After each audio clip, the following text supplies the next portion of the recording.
Hey everyone, if this sounds like something you'd want to hear more of, hit that like button and subscribe for more stories that'll keep you company through the night.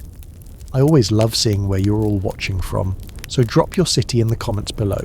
You wake up as Queen Isabella of France in 1308, the year when bathing was suspicious and your bed could kill you before breakfast. Your mattress isn't memory foam, it's hay stuffed with yesterday's mistakes and whatever the stable boy could scrape up. The smell hits you first, a cocktail of unwashed wool, rotting straw, and that mysterious stain that's been growing since the Norman conquest. Your room is colder than a tax collector's heart. No central heating here, just a fireplace that smokes more than it warms and walls so thick they could stop a siege but can't stop a draft. The stones weep with condensation, creating tiny waterfalls that freeze into icicles by morning. You've got exactly 3 blankets, one made of wool that feels like sleeping under a dead sheep, another of fur from animals you hope were already dead when they made it, and a third that's more whole than fabric. But here's where it gets weird. You can't just roll over and go back to sleep like a normal person. Oh no! You're a queen, which means your bedtime routine makes modern skincare look simple. First, you must position yourself according to the phases of the moon. Not kidding. Medieval physicians believed sleeping with your head pointing toward a waxing moon would give you prophetic dreams, while a waning moon would curse you with nightmares about peasant uprisings. Your ladies-in-waiting literally carry star charts to your bedside like they're ancient GPS systems. Then comes the incense ritual.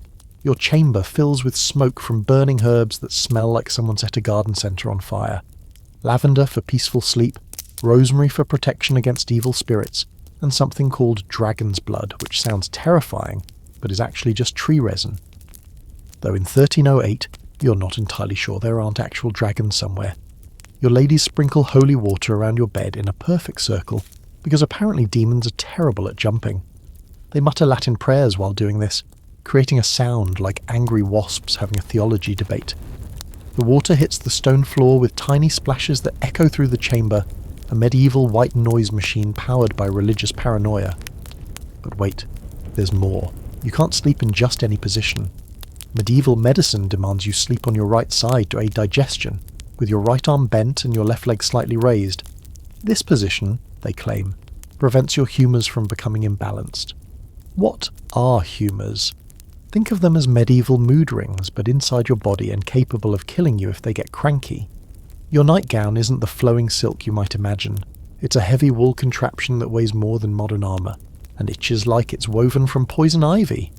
The sleeves are so long they could double as emergency ropes, and the neckline is high enough to choke you if you turn over too quickly. Fashion and comfort have clearly never met in medieval times.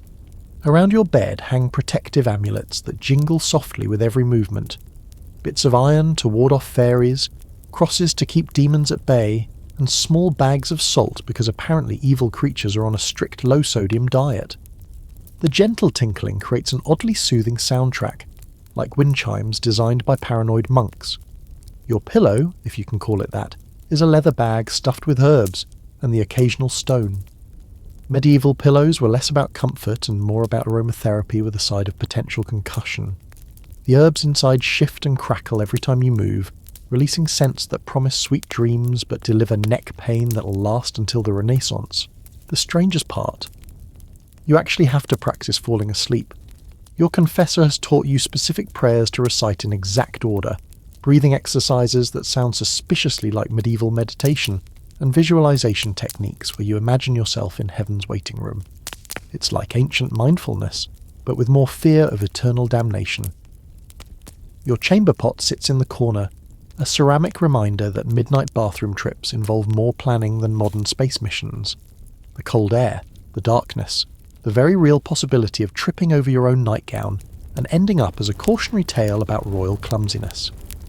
As you finally settle into your prescribed position, listening to the wind howl through gaps in the stone walls, you realise that being a medieval queen means your sleep is as regulated as your kingdom.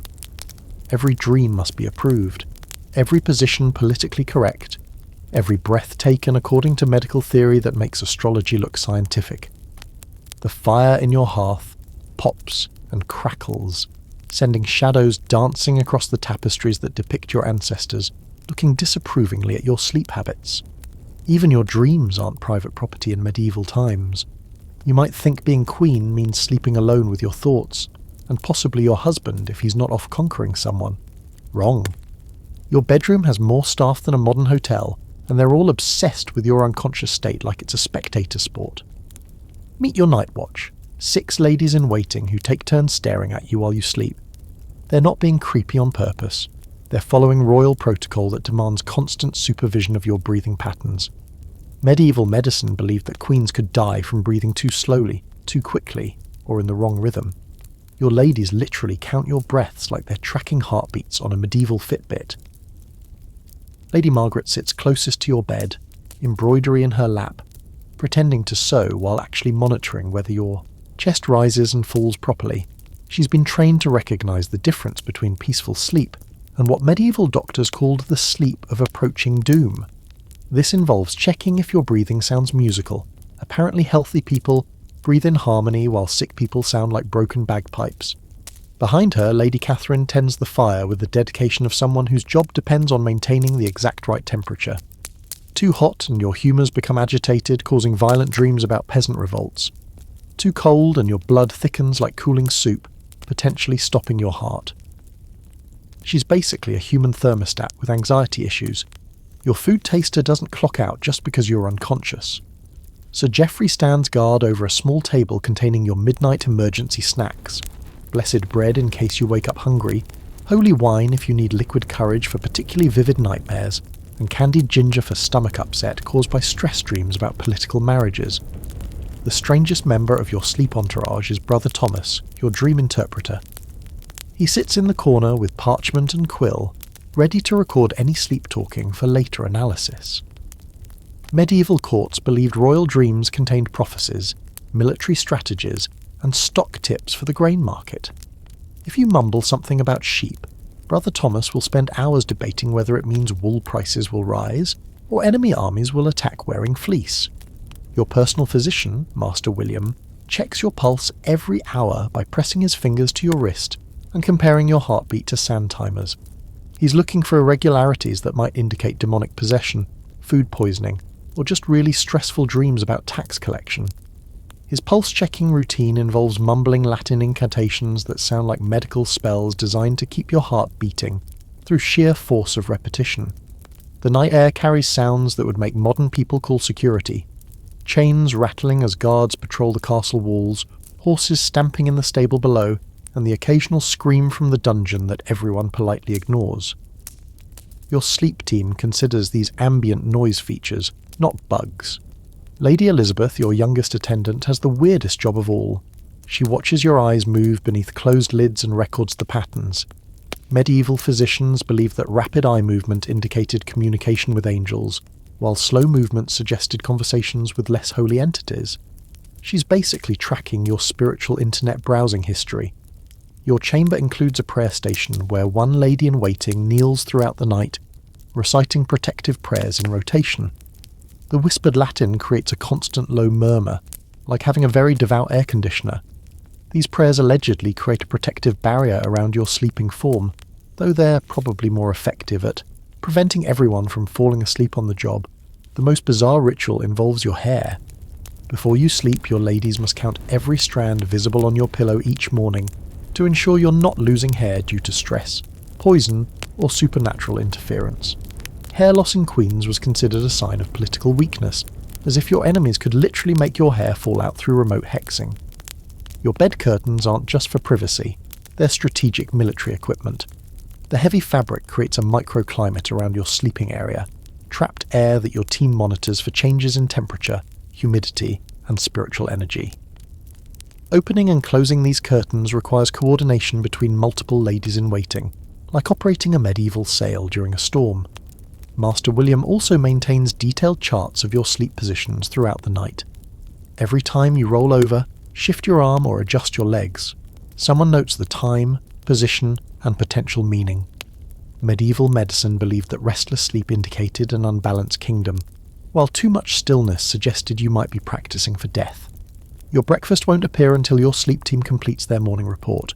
Total hours slept, number of position changes, dream content based on sleep talking, hair count results, breathing irregularities, and pulse variations. This report gets filed with other royal documents, meaning future historians will know exactly how Queen Isabella slept on Tuesday, March 15th, 1308. The weird part? This isn't paranoia, it's science. Medieval courts genuinely believed that royal sleep quality directly affected kingdom prosperity, military success, and agricultural yields. Your rest wasn't personal relaxation, it was a matter of national security requiring professional monitoring and detailed documentation. As dawn approaches, your night shift prepares for the complex handoff to your day staff, comparing notes about your overnight vital signs like they're launching a space mission rather than helping someone wake up refreshed. Your eyes flutter open as the first light filters through your chamber's narrow windows, and immediately you realise that waking up as a medieval queen involves more ceremony than a papal coronation and twice as many opportunities for things to go catastrophically wrong. The morning awakening ritual begins before you're actually conscious. Lady Margaret approaches your bedside carrying a silver bowl filled with water that's been blessed by 3 different priests, heated to precisely body temperature and infused with rose petals that have been individually inspected for signs of witchcraft. This isn't morning coffee, this is holy hydration with quality control that would make modern manufacturers weep. Your first drink of the day must be consumed while still lying down, because medieval physicians believed that standing too quickly after sleep could cause your soul to become disconnected from your body. The water tastes like flowers that died for a good cause, and you must sip it while reciting a prayer of gratitude that's longer than most modern wedding vows. Next comes the morning inspection phase, where your sleep team examines you like you're evidence at a crime scene. Master William checks your pulse again, this time comparing it to charts that map pulse patterns against potential threats to the kingdom.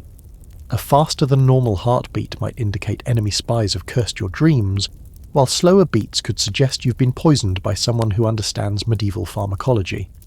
Lady Catherine examines your nightgown for any mysterious stains, tears, or signs that demons visited during the night. Apparently, supernatural entities leave calling cards on royal sleepwear, and your ladies have been trained to spot the difference between normal sleep wrinkles and evidence of otherworldly harassment. They inspect every fold of fabric like forensic investigators who moonlight as laundresses. The hair counting ceremony is somehow even weirder in practice than in theory. Lady Elizabeth spreads your pillow contents across a white cloth and literally counts individual strands while muttering numbers under her breath. The acceptable hair loss range for queens is apparently between 12 and 18 strands per night. 19 strands suggest stress, 11 suggests possible supernatural intervention, and 20 or more means someone needs to check the castle's food supply for poison. Your dream report session begins while you're still groggy, which medieval doctors believed was when divine revelations were most accessible. Brother Thomas approaches with his parchment covered in overnight notes, reading back everything you mumbled in your sleep like he's delivering a weather forecast for your subconscious. Last night's highlights apparently included something about purple horses and a conversation with St. Catherine about proper tax rates. The morning dress ritual requires removing your nightgown in specific stages, while your ladies examine your skin for any marks that appeared overnight. Bruises could indicate demonic pinching, scratches might suggest fairy encounters, and any new moles are immediately reported to Master William for supernatural consultation. Your body isn't just your body, it's a message board where the spirit world leaves overnight updates. Your breakfast selection depends entirely on your sleep quality report. Peaceful dreams earn you honeyed bread and fresh milk, while restless nights require a medicinal porridge that tastes like tree bark mixed with good intentions. The logic is that your sleeping mind reveals your body's nutritional needs through dream symbolism, which sounds like medieval nutritional advice designed by someone who failed both cooking and psychology. The morning religious observance involves thanking specific saints for protecting your sleep, apologizing to others for any dream-related transgressions, and requesting continued overnight protection for the coming night. This prayer session lasts longer than your actual breakfast, and includes enough bowing to qualify as aerobic exercise. Master William presents your daily health assessment based on overnight observations, which reads like a medical report written by someone who believes in both science and magic equally. Your pulse variations are analysed for political implications, your breathing patterns are checked against astrological charts, and your sleep talking is cross-referenced with current kingdom threats and opportunities. The strangest morning requirement involves testing your cognitive function through a series of questions designed to ensure that your sleeping mind hasn't been compromised by your enemy sorcerers. These include naming your immediate family members, reciting the royal succession line, and solving simple arithmetic problems that prove your mathematical abilities haven't been magically altered overnight. Your ladies must also examine your bed linens for signs of supernatural visitation, unusual scents, mysterious dampness, or patterns in the fabric, wrinkles that might indicate divine messages. They scrutinize your sheets like they're reading tea leaves, looking for cosmic guidance in the way your blanket's twisted during sleep. Finally, the morning blessing ceremony where Brother Thomas sprinkles holy water around your chamber while reciting prayers designed to cleanse any spiritual residue from your overnight dreams. This creates a fresh spiritual slate for the day ahead, though it also makes your stone floors slippery enough to turn your morning walk into an unintentional ice skating performance. By the time you're fully awake, dressed, and ready to start your royal day, you've undergone more medical examinations than a modern astronaut, more spiritual consultations than a papal candidate, and more detailed documentation than a scientific experiment. Being a medieval queen means your sleep isn't just rest. It's a highly monitored state function that requires professional supervision and bureaucratic follow-up. Your morning routine makes modern self-care look like casual hobby by comparison, and you haven't even had breakfast yet. You're Queen Matilda of England in 1135, and dinner is about to become a life-or-death situation. Not because of political intrigue, though there's plenty of that, but because medieval royal cuisine was basically Russian roulette with a side of gravy. Your evening meal begins 3 hours before you'll actually eat it. Why? Because everything must be tested for poison by someone whose job title is literally Official Royal Food Taster. Poor Sir Edmund has been doing this for 2 years, which in medieval food safety terms makes him practically immortal.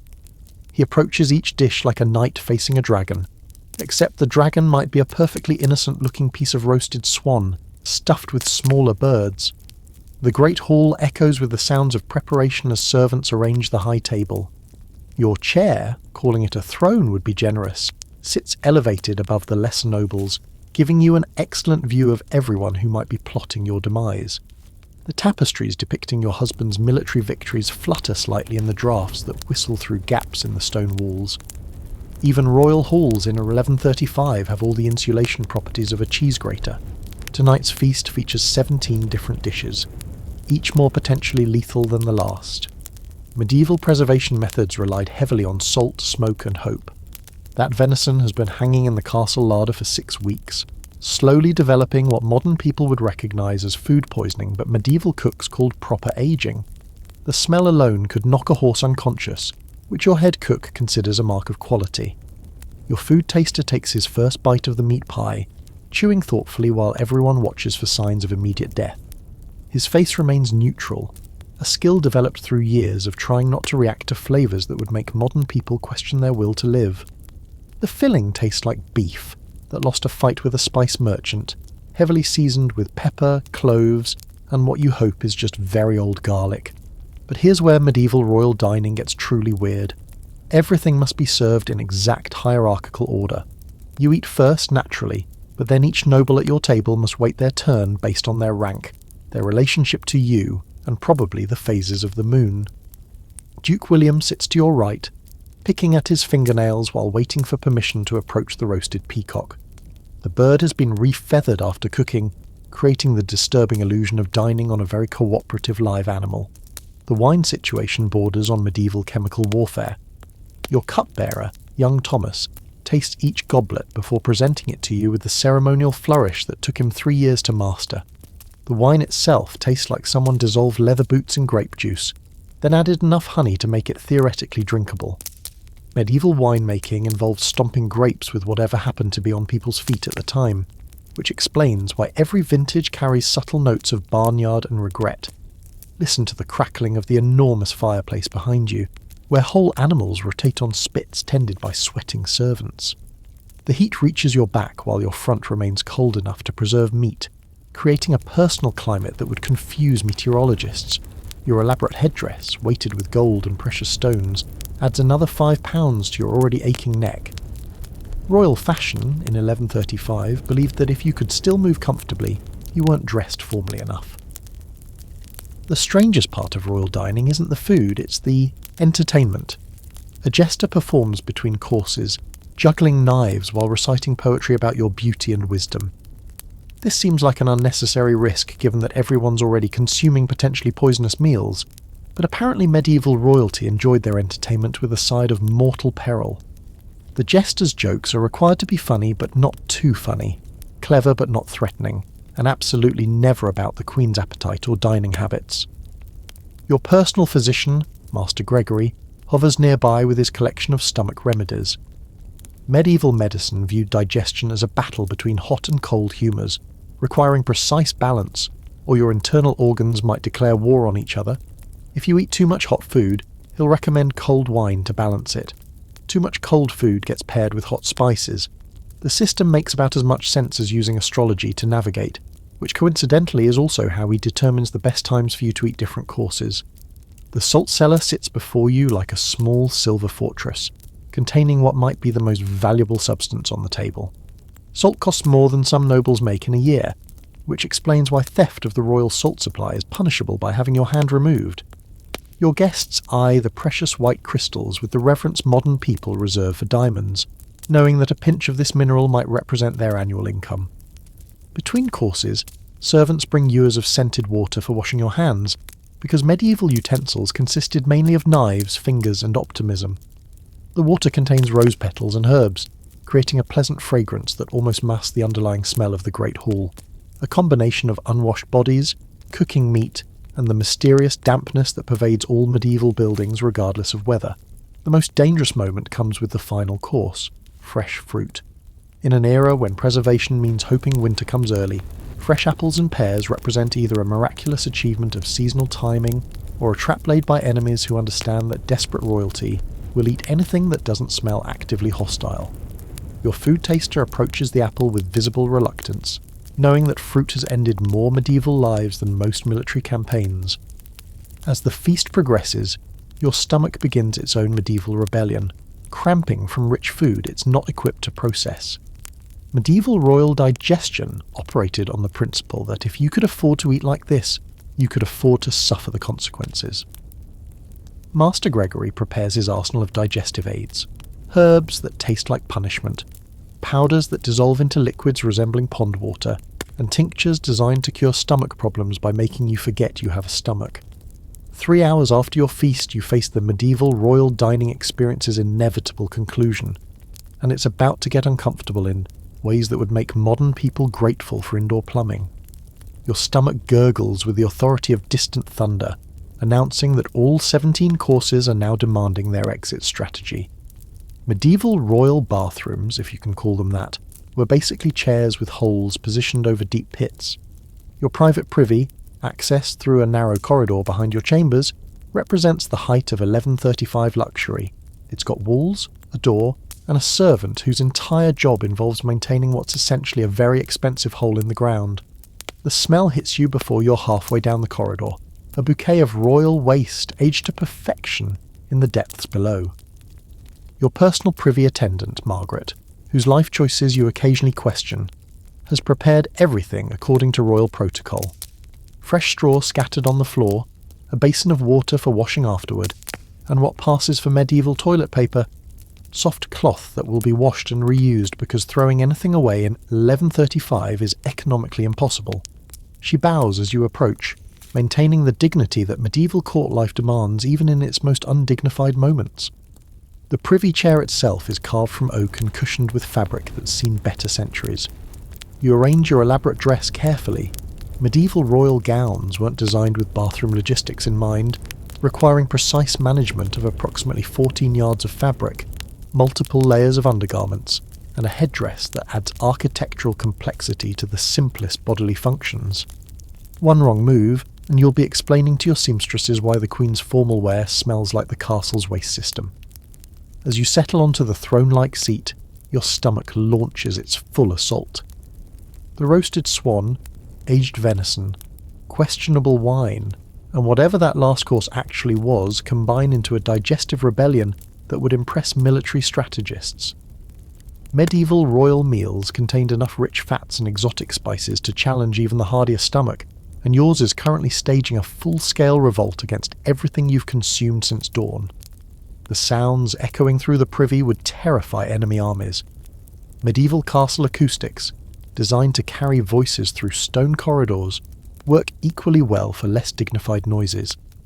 Your stomach gurgles with the enthusiasm of a wine barrel rolling downstairs, while the actual elimination process creates percussion that could substitute for castle siege equipment. Margaret, trained in royal discretion, maintains her post outside the door as if guarding state secrets rather than managing royal bowel movements. But here's where medieval royal bathroom protocol gets truly bizarre. You're not allowed to be alone even for this. A guard stands at the corridor entrance, not for privacy but for security. Apparently, medieval royal enemies were creative enough to consider bathroom ambushes, making your most vulnerable, moments into potential battlefields. Nothing says absolute monarchy like requiring armed protection while your digestive system processes peacocks stuffed with smaller birds. The cleanup process involves Margaret and a system of water basins that would puzzle modern engineers. She pours warm water, heated in the kitchen fires and carried up stone stairs, over your hands while you attempt to clean yourself with cloth squares that feel like well-meaning sandpaper. Medieval royal hygiene demanded thorough washing after bathroom visits, though their definition of thorough wouldn't impress modern germophobic standards. Your undergarments, layered like medieval architectural projects, require careful rearrangement. The shift, the chemise, the various ties and laces that hold everything together, each must be adjusted precisely, or you'll spend the rest of the evening looking like you've been wrestling with your own clothing. Medieval fashion prioritized appearance over practicality, assuming that royal clothing would be managed by servants rather than the people actually wearing it. The return journey to your chambers becomes a procession of digestive distress. Your stomach continues its protest march, cramping with each step as your body processes the evening's nutritional assault. Medieval royal medicine understood that rich food caused stomach problems, but recommended solutions that often made things worse. More wine to settle the stomach, additional spices to balance the humours, or herbal remedies that tasted like someone boiled tree bark with good intentions. Master Gregory awaits your return with his collection of digestive aids, each more questionable than the last. Medieval stomach medicine operated on theories that would amuse modern doctors. Too much cold food required hot remedies, excessive rich food needed bitter herbs to cut through the fat, and stomach pain indicated that your internal humours were fighting each other like drunken soldiers. His recommended treatment involves drinking a mixture that smells like someone dissolved old leather in vinegar.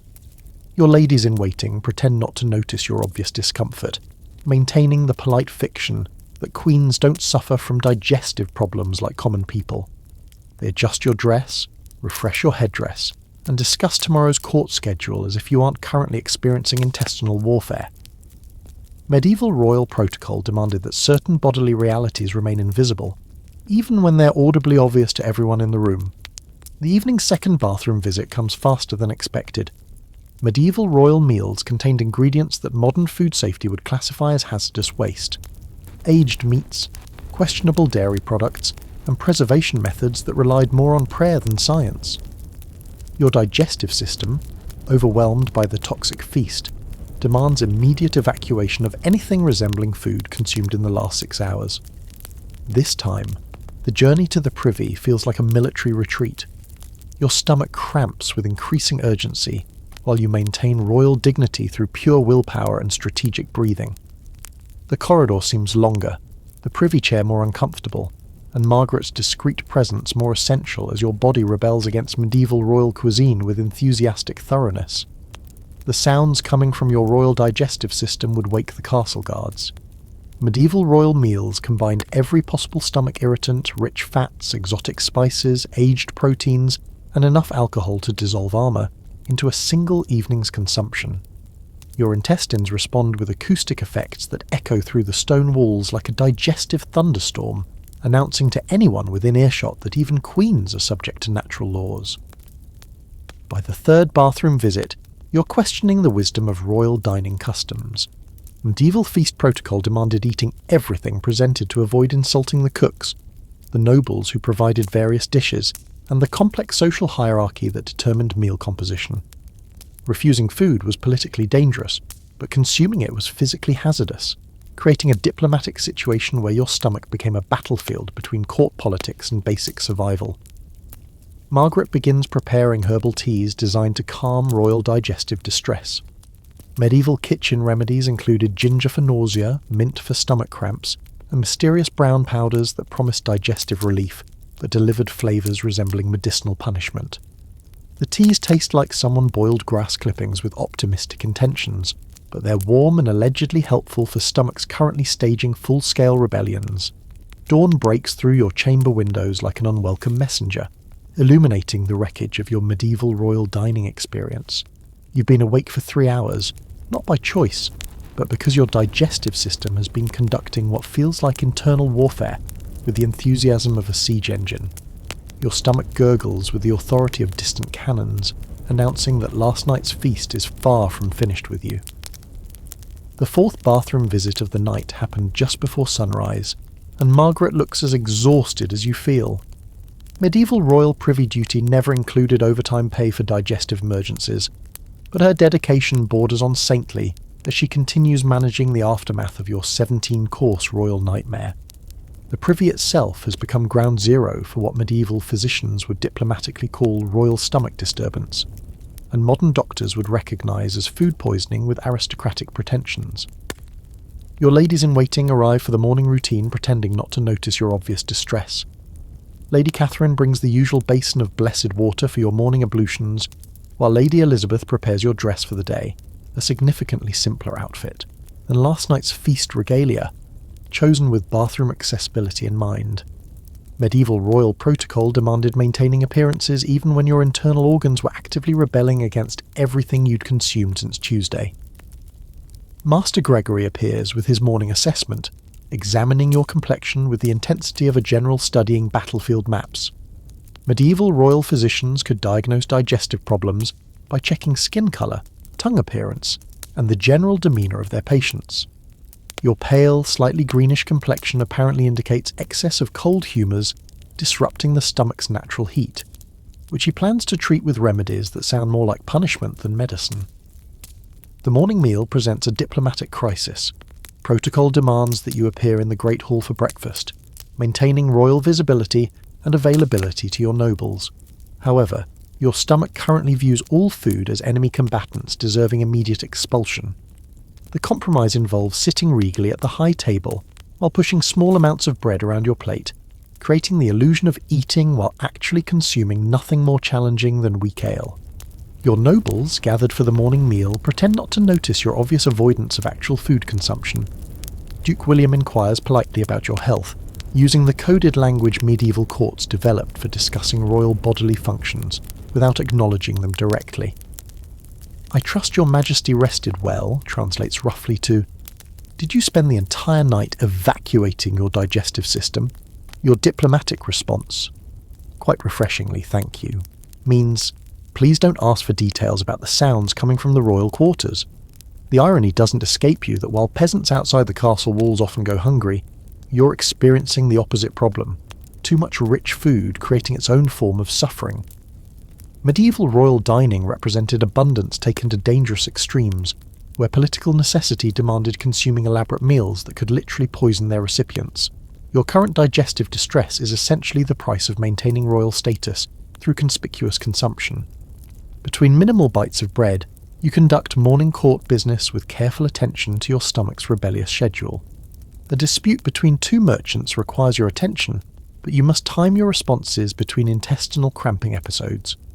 Medieval royal justice occasionally operated around digestive emergencies, though official court records diplomatically omitted such details from their historical accounts. Master Gregory hovers nearby with his portable medical kit, ready to address any royal digestive crisis that might arise during official business. His recommended treatment involves drinking a mixture that smells like someone dissolved old boots in herb water, combined with gentle massage of your stomach using techniques passed down through generations of physicians who clearly never experienced medieval feast aftermath themselves. The morning's most challenging moment comes when a delegation from a neighbouring kingdom arrives unexpectedly, requiring immediate royal attention. Protocol demands that you receive them in full ceremonial dress, maintaining the dignity and authority that justify your royal position. However, your digestive system has its own schedule that doesn't recognise diplomatic necessity, creating a conflict between royal duty and biological reality. You manage the reception with strategic positioning near the Great Hall's side exit, just in case your stomach decides to stage another rebellion during negotiations about trade agreements. Medieval royal diplomacy occasionally involved managing international relations while experiencing internal biological warfare, though such details rarely appeared in official treaties or historical records documenting these important meetings. The delegation presents gifts including exotic spices and preserved fruits from their homeland, items that would normally delight you but currently represent potential ammunition for your already rebellious digestive system. You accept them graciously while mentally calculating the nearest bathroom route, should your stomach interpret royal courtesy as an invitation to resume its morning entertainment program.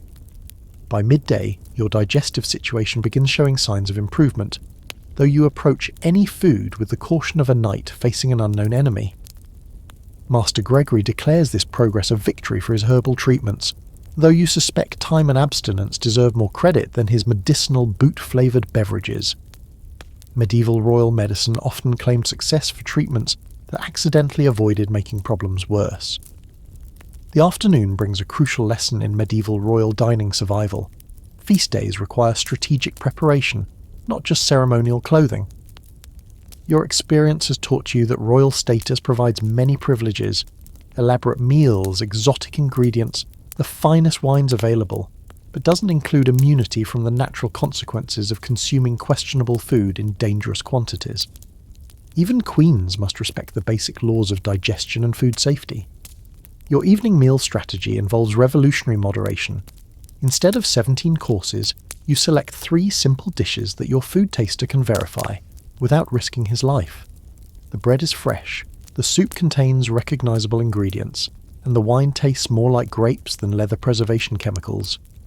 Medieval royal dining, you've learned, works best when it resembles actual food rather than elaborate chemical experiments designed to demonstrate wealth through conspicuous consumption. As night falls, you reflect on the strange contradictions of royal life in 1135. Your status grants you access to the finest foods, available, but medieval preservation and cooking methods make those foods potentially deadly. You command absolute authority over your subjects, but your digestive system operates by its own rules that recognise no royal immunity.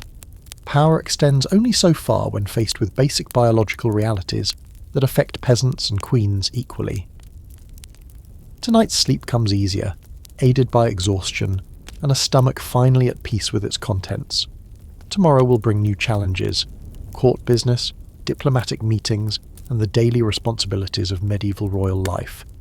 But you'll face them with hard-won wisdom about the relationship between royal dining and royal survival, knowledge that no amount of noble birth or royal education could have provided without direct, uncomfortable experience. Your Queen Eleanor of Aquitaine in 1152, and your nightly beauty routine is about to make modern spa treatments look like child's play. Medieval royal skincare wasn't just about looking good, it was chemical warfare against aging, conducted with ingredients that would terrify modern toxicologists and techniques that bordered on medieval torture with aesthetic goals. Your beauty chamber, adjacent to your sleeping quarters, resembles an alchemist's laboratory more than a dressing room. Glass vials containing mysterious substances line wooden shelves, each labelled in Latin with names that sound more like magical incantations than cosmetic ingredients. Tonight's facial treatment requires powdered pearls, crushed rose petals, honey aged in monastery cellars, and something called virgin's blood, that you hope is just a poetic name for beetroot juice.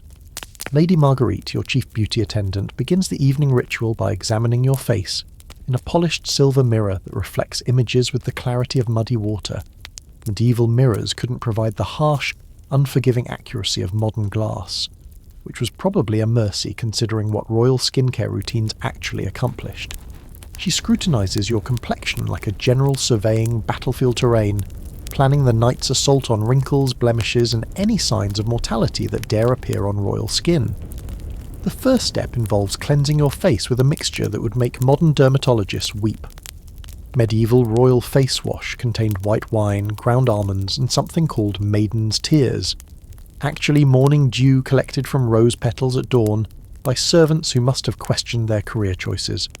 The alcohol content alone could preserve meat for winter storage, while the almond particles provide exfoliation that feels like being scrubbed with enthusiastic sandpaper. Your skin tingles, actually burns, as Lady Marguerite applies the cleansing mixture with circular motions that follow ancient beauty traditions passed down through generations of royal women. Medieval skincare operated on the principle that if it didn't hurt, it probably wasn't working hard enough. The stinging sensation means the mixture is drawing out impurities, though it might also be removing several layers of skin, along with any impurities unlucky enough to be present. Next comes the most dangerous part of your beauty routine, the whitening treatment.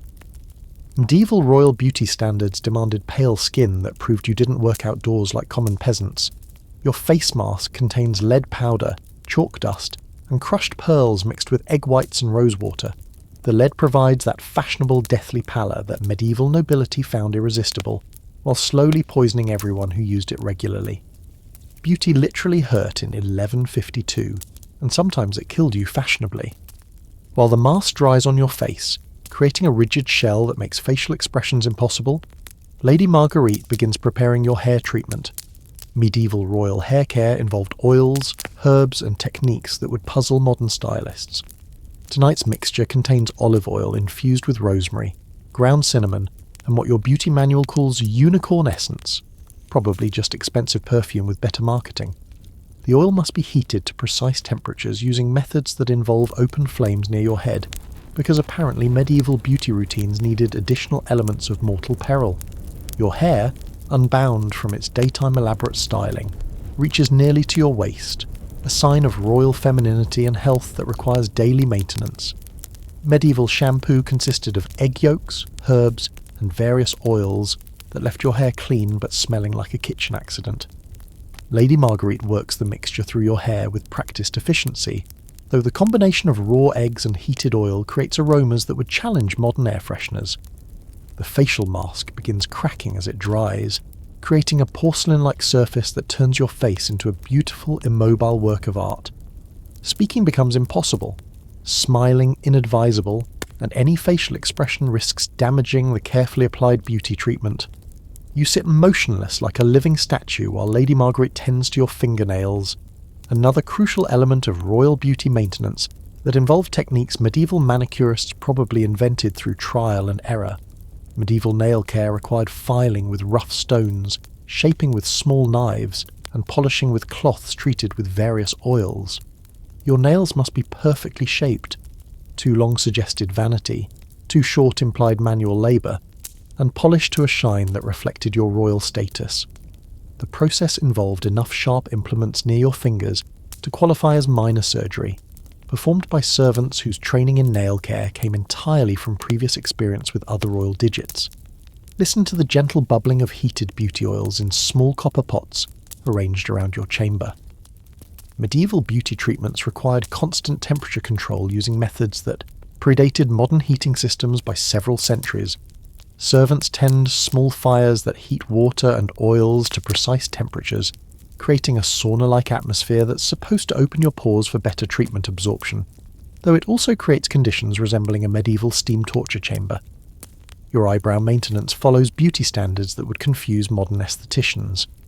Medieval royal eyebrows needed to be perfectly arched, neither too thick nor too thin, shaped according to mathematical principles that related facial proportions to classical beauty ideals. Lady Marguerite uses tiny scissors and tweezers made by master craftsmen who specialised in creating instruments precise enough for royal facial hair management. Each individual eyebrow hair is considered and either preserved or eliminated according to beauty calculations that rival architectural planning.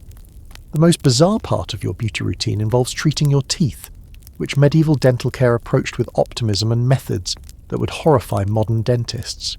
Your tooth powder contains ground pearls, coral dust, and herbs mixed with wine to create a paste that's supposed to whiten teeth and freshen breath. The abrasive mixture scours your teeth with the enthusiasm of medieval castle cleaning, removing stains along with probably some enamel, while the alcohol content provides antiseptic benefits that come with a burning sensation. As the facial mask reaches peak rigidity, Lady Marguerite begins preparing the removal process. Medieval skincare removal required careful timing. Too early, and the treatment wouldn't work. Too late, and you might need a chisel to get it off your face.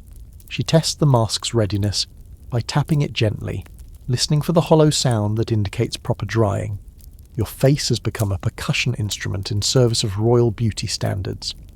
The mask removal process feels like shedding snake skin if snakes were made of lead-infused chalk and had beauty aspirations. Warm water softens the rigid surface while Lady Marguerite carefully peels away sections, revealing skin that's either gloriously whitened or slightly poisoned, depending on your perspective. Medieval beauty treatments operated on the principle that temporary discomfort led to lasting improvement, though temporary sometimes extended to several days of facial tenderness. Your reflection in the silver mirror shows the results of tonight's beauty assault. Your skin appears paler, smoother, and slightly luminous, either from the pearl powder or from mild lead poisoning that creates that coveted medieval royal glow. Your hair shines with oil treatments, your nails gleam with polishing, and your eyebrows follow mathematical precision that would satisfy ancient Greek sculptors. But the price of this beauty comes with side effects medieval women accepted as normal. Your skin tingles with sensitivity that will last for hours. Your scalp feels tender from a hair treatment. Your teeth feel oddly smooth but slightly sore from the abrasive cleaning. Medieval royal beauty was an endurance sport disguised as vanity care, requiring pain tolerance that would impress modern athletes. 2 hours into your beauty routine, Lady Marguerite announces it's time for the most terrifying part of medieval royal hair care, the weekly hair washing ritual that requires more preparation than a military campaign and poses similar risks to life and limb. Your hair, currently soaked in oils that smell like a spice merchant's storage room exploded, needs to be cleansed using methods that would make modern hairstylists call for backup. The hair washing station resembles a medieval torture device designed by someone with aesthetic aspirations. A large wooden tub sits elevated on a platform, allowing servants to access your hair while you lean backward in a chair that supports your neck at angles that would concern modern chiropractors. Steam rises from the tub containing water, heated to temperatures that could brew tea, mixed with herbs that promise to cleanse, strengthen, and beautify your royal locks while probably removing several layers of scalp along with any dirt. Lady Marguerite tests the water temperature by dipping her elbow into the mixture, a medieval technique that's surprisingly accurate considering it relies on nerve endings rather than thermometers. The water contains rosemary for shine, chamomile for softness, and nettle extract for strength, creating a botanical soup that smells pleasant but stings like punishment when it contacts your sensitized scalp. Medieval hair care operated on the principle that beauty required suffering, preferably witnessed by servants who could document your dedication to royal appearance standards. Your hair must be soaked completely before any washing begins, requiring careful positioning to avoid drowning while maintaining dignified royal posture. The wooden chair creaks under the strain of supporting your body at impossible angles, while servants pour heated herbal water over your head with the precision of medieval siege engineers. Water cascades down your hair, carrying oils and perfumes that create rainbow patterns on the water's surface, like a beautiful ecological disaster. The washing process involves soap made from ingredients that would puzzle modern chemists. Medieval royal hair soap contained ash from burned plants, animal fats that may or may not have been fresh when processing began, and various herbs ground into powders that feel like washing your hair with decorative sand. Lady Marguerite works the mixture through your hair with movements that combine massage therapy with what feels like aggressive scalp archaeology, removing not just dirt and oil, but possibly some hair and definitely some comfort. Medieval hair washing required multiple rinses using water, infused with different herbs for each stage. The first rinse contains vinegar to cut through oils, creating an aroma that would clear castle dungeons and making your hair feel temporarily like salad ingredients. The second rinse uses water scented with rose petals, attempting to mask the vinegar smell while adding fragrance that will hopefully last longer than the cleaning chemicals. The final rinse contains egg whites beaten into foamy peaks that are supposed to add shine but feel like washing your hair with breakfast ingredients. Your scalp begins protesting the chemical assault with sensations that range from tingling to outright burning. Medieval hair treatments contained enough alcohol, acids, and botanical irritants to affect even the hardiest royal heads. Lady Marguerite assures you that the burning sensation means the treatment is working, drawing out impurities and strengthening your hair follicles through what amounts to controlled scalp trauma. Beauty standards in 1152 demanded suffering with a smile, even when the smile became involuntary due to facial muscle contractions.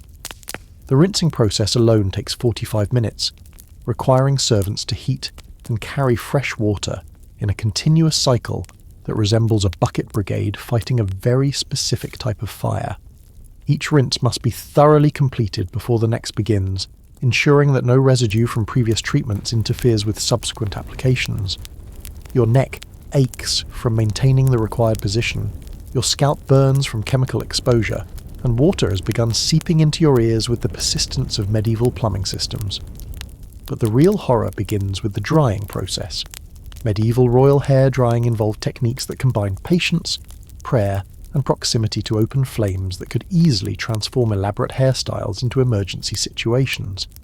Your hair, now clean but soaking wet, must be carefully positioned near the fireplace for initial drying, while servants use bellows to increase heat output.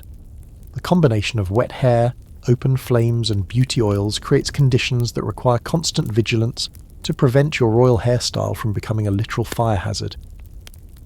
Lady Marguerite begins the preliminary drying process using cloths made from linen, so fine it costs more than most people's annual income. These cloths can only be used once before requiring professional cleaning, making each hair drying session an economic investment that rivals purchasing artwork. She presses the fabric against your hair with movements that combine reverence for the expensive materials with urgency to absorb water before it damages your scalp's chemical treatments, or drips onto even more expensive floor coverings. The heat from the fireplace creates its own challenges as steam rises from your wet hair, creating a sauna effect that makes breathing difficult and vision blurry. Medieval hair drying required balancing proximity to heat sources, with safety considerations that hadn't yet developed into formal protocols. Servants monitor the distance between your hair and the flames while you sit motionless, afraid that any movement might either slow the drying process or create opportunities for accidental combustion. As your hair begins to dry, Lady Marguerite starts the combing process using implements that would intimidate modern detanglers. Medieval royal combs were carved from ivory, bone, or exotic woods, with teeth spaced according to hair thickness, and designed to remove tangles through persistence rather than gentleness. The combing begins at your scalp and works downward with methodical precision, addressing each tangle as if it were a personal enemy that must be defeated through superior weaponry and determination. Your hair, nearly waist length when fully extended, requires sectional drying to ensure complete moisture removal. Lady Marguerite divides your hair into portions that she tends individually, creating a process that feels like having multiple smaller hair washing experiences simultaneously. Each section receives individual attention with heated cloths, careful combing, and positioning near the fire that requires constant adjustment to maintain optimal drying conditions without creating safety hazards. The final styling begins while your hair retains slight dampness, allowing for shaping that will hold once completely dry. Medieval royal hairstyles required architectural planning to achieve the elaborate arrangements expected at court functions. Tonight's style involves braiding sections of hair around a wire framework that creates height and structure, then decorating the arrangement with ribbons, jewels, and small golden ornaments that transform your head into a mobile work of art. But here's the catch. Medieval hairstyling used techniques that would challenge modern structural engineers. The wire framework must be secured to your scalp using methods that involve strategic pain tolerance, while the braided sections require tension that creates headaches lasting several hours. The finished hairstyle weighs approximately 5 pounds and shifts with every movement, creating balance challenges that affect how you walk, sit, and even sleep. By the time your hair routine concludes, dawn approaches through your chamber windows.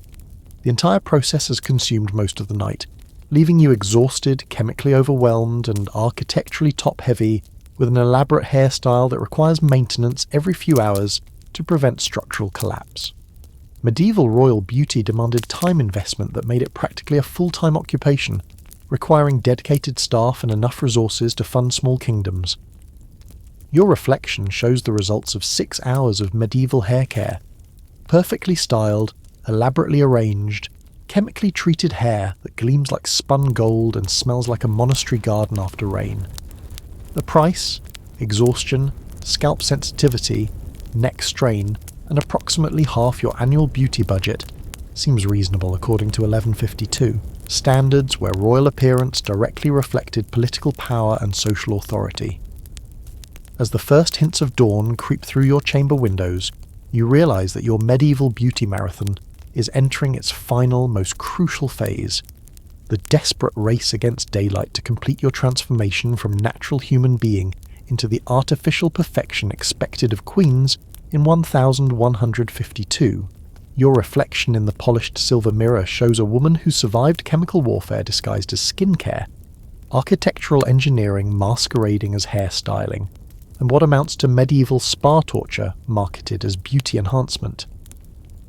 Lady Marguerite surveys the knight's work with the critical eye of a master craftsman examining a nearly finished masterpiece. Your skin glows with the pale luminescence that lead-based cosmetics provide, either beautiful or mildly radioactive, depending on your perspective. Your hair defies gravity through wire frameworks and structural engineering that would impress cathedral builders. But the most challenging part of your beauty routine still awaits, creating the perfect royal face using cosmetics that combine artistry with chemistry, and occasionally with mild poisoning. The makeup process begins with a base layer that medieval cosmetics manufacturers would call perfecting cream, and modern toxicologists would classify as hazardous waste. The mixture contains ground pearls for luminosity, crushed rose petals for colour, honey for adherence, and enough lead oxide to achieve that fashionable deathly pallor that proves you've never worked outdoors like common peasants. Lady Marguerite applies this foundation with brushes made from exotic animal hair, creating an even coating that transforms your face into a porcelain-like surface, ready for artistic enhancement. Your eyebrows require individual attention, using techniques that combine precision with pain tolerance. Medieval royal eyebrow standards demanded mathematical perfection, each hair positioned according to geometric principles derived from classical beauty ideals. Lady Marguerite uses tiny scissors and tweezers to create arches that follow proportional guidelines, relating eyebrow shape to facial structure, nose width, and overall skull measurements. The process feels like very careful, very slow torture, administered by someone with excellent aesthetic judgment. The eye treatment involves applying kohl made from ingredients that would concern modern health inspectors. Medieval eye makeup contained ground lead, antimony, and various minerals that created dramatic dark lines around your eyes, while slowly accumulating in your system, with effects that wouldn't be understood for several more centuries. The kohl application requires steady hands and complete facial immobility. Blinking at the wrong moment could create asymmetrical eye lines that would violate royal beauty standards and require starting the entire eye makeup process over from the beginning. Your lips present the evening's greatest cosmetic challenge.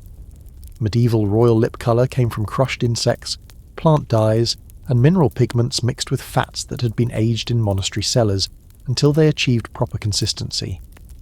The resulting lip paint provides vibrant colour that lasts for hours while tasting like someone dissolved jewellery in cooking grease.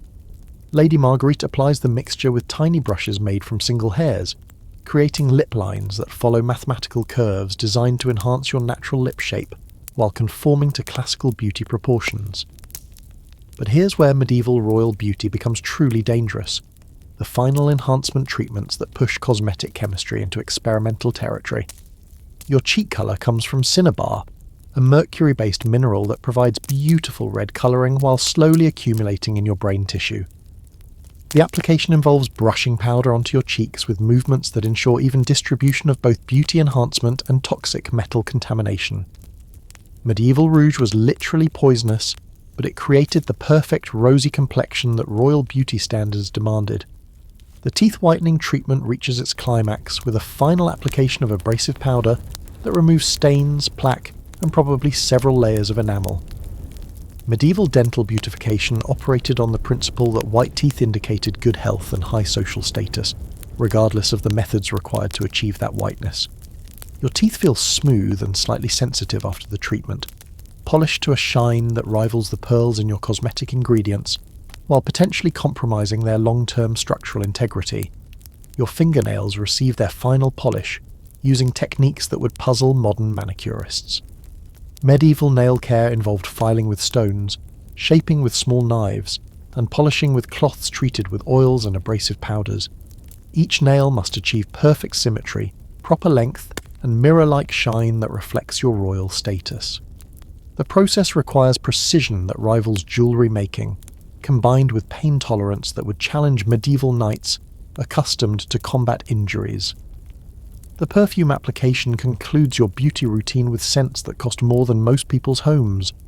Medieval royal perfumes contained exotic ingredients imported from distant lands at prices that reflected their rarity and transportation challenges. Tonight's fragrance combines rose oil from Damascus, ambergris from whale secretions, and musk from animal glands that someone had to harvest using methods you prefer not to contemplate.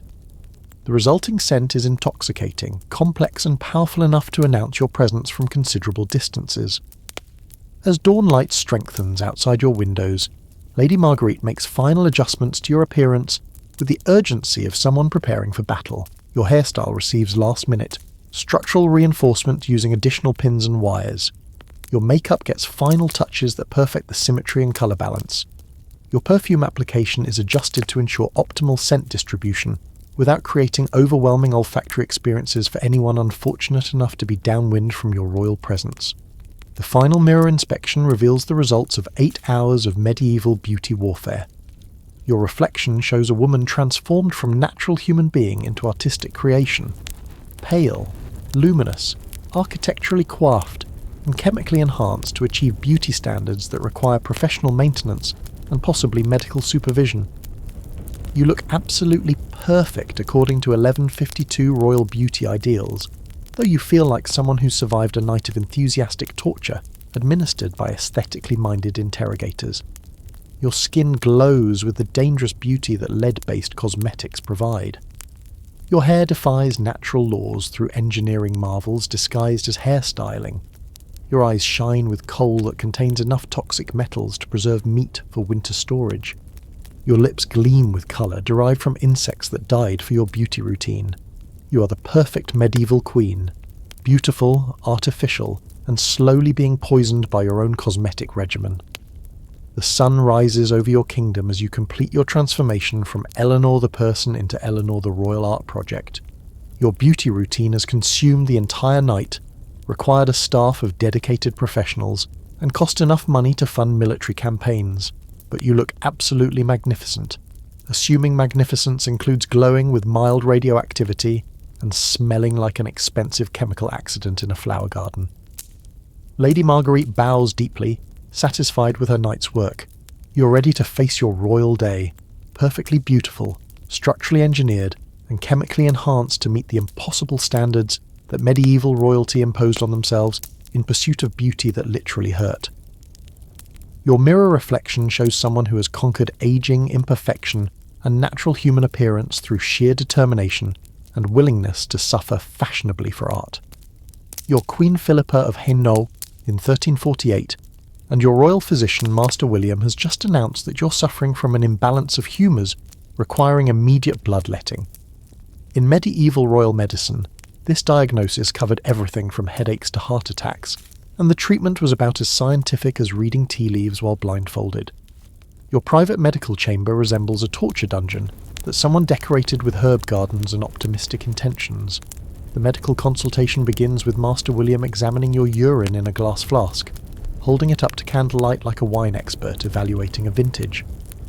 Medieval physicians believed that urine colour, consistency and smell could diagnose every possible ailment, from simple fatigue to demonic possession. Tonight, your sample apparently reveals excessive heat in the liver combined with cold dampness in the lungs, a condition that sounds like weather phenomena attacking your internal organs. The treatment will involve enough medical procedures to stock a modern emergency room, performed with techniques that would horrify contemporary healthcare workers. Your pulse receives intense scrutiny as Master William counts heartbeats while consulting astronomical charts that supposedly reveal how celestial movements affect your cardiovascular system. Medieval royal medicine operated on the theory that planetary alignments directly influenced blood flow, making your pulse diagnosis dependent on both medical observation and amateur astronomy. He declares that Mars is affecting your heart rhythm, while Venus influences your blood temperature, creating internal conflicts that require immediate intervention, using methods that combine medicine with cosmic manipulation. The bloodletting apparatus arrives looking like medical equipment designed by medieval engineers who had never seen blood before. The cupping glasses, designed to create suction that draws blood to your skin's surface, resemble tiny glass torture devices. The lancets for opening veins gleam with the sharpness of surgical instruments crafted by people who understood metallurgy better than anatomy. Master William arranges his tools with ceremonial precision, explaining that removing exactly 3 ounces of blood will restore your humoral balance and eliminate the symptoms you've been experiencing. But here's where medieval royal medicine gets truly terrifying: the leeches. Master William produces a jar containing what he calls medicinal worms, but look exactly like the blood-sucking creatures you'd find in any medieval swamp. These leeches, he explains, have been specially trained to remove only diseased blood while leaving healthy blood untouched. How leeches developed this diagnostic capability remains unclear, but medieval physicians treated them like tiny doctors with excellent medical judgment. These leeches have been housed in pristine spring water, fed on lamb's blood, and blessed by monks who specialise in medical invertebrates, because apparently medieval healthcare required religious supervision even for worms. The leeching process begins with Master William carefully selecting the most vigorous specimens from his jar. Medieval medical theory demanded that leeches be applied to specific body parts based on your symptoms and the current alignment of planets. Tonight, with Mars ascending and your humours allegedly imbalanced, the leeches must be placed on your temples, wrists, and, this is where it gets uncomfortable, behind your ears, where the skin is thin and the blood flows closest to the surface. You lie back on the medical table, which feels less like furniture and more like an altar for biological sacrifice. Master William positions the first leech against your left temple, where it immediately latches on with the enthusiasm of a starving tax collector. The sensation is indescribable, not quite pain, not quite tickling, but definitely the feeling of something alien drinking your life force with medical approval. Lady Catherine holds your hand while the leeches work, though whether for comfort or to prevent you from pulling the creatures off remains unclear. Medieval royal medical procedures required witnesses to ensure proper protocol was followed, and to document any miraculous healings or unfortunate deaths that might result from treatment. Your pulse is monitored, your breathing observed, and your colour noted as the leeches methodically drain what Master William considers the diseased portion of your blood supply. The strangest part isn't the leeches themselves, it's the conversation that continues around you, as if having blood-sucking worms attached to your head is perfectly normal dinner table discussion. Master William explains his medical reasoning while the creatures feed, describing the balance of hot and cold humours, the influence of celestial bodies on blood quality, and the proper technique for leech removal that won't damage either patient or parasite. But medieval royal medicine doesn't stop at bloodletting. While the leeches work, Master William prepares what he calls internal cleansing remedies that look suspiciously like medieval chemical warfare in liquid form. The first mixture contains ground mercury.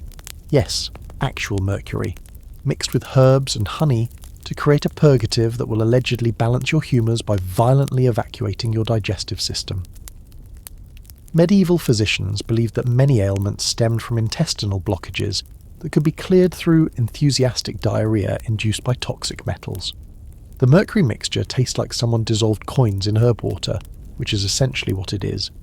Your tongue immediately goes numb, while your stomach begins cramping in preparation for what promises to be an eventful evening.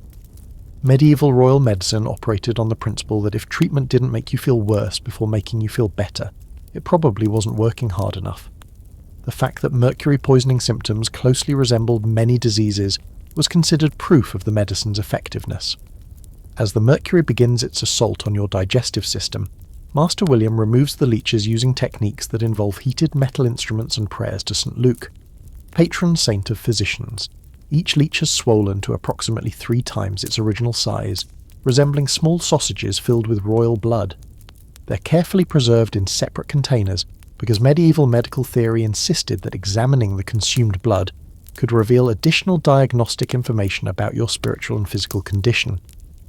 The leech removal process feels like someone pulling off bandages made of living rubber leaving small wounds that bleed freely until treated with powdered herbs and spider webs. Yes, actual spider webs, which medieval medicine considered excellent for blood clotting. Your reflection in the polished metal mirror shows someone who looks like they've survived a small battle with supernatural creatures, which isn't entirely inaccurate. But the evening's medical entertainment is far from over. Master William announces that your humoral imbalance also requires external heat therapy, using techniques that would make modern spa treatments look like gentle suggestions.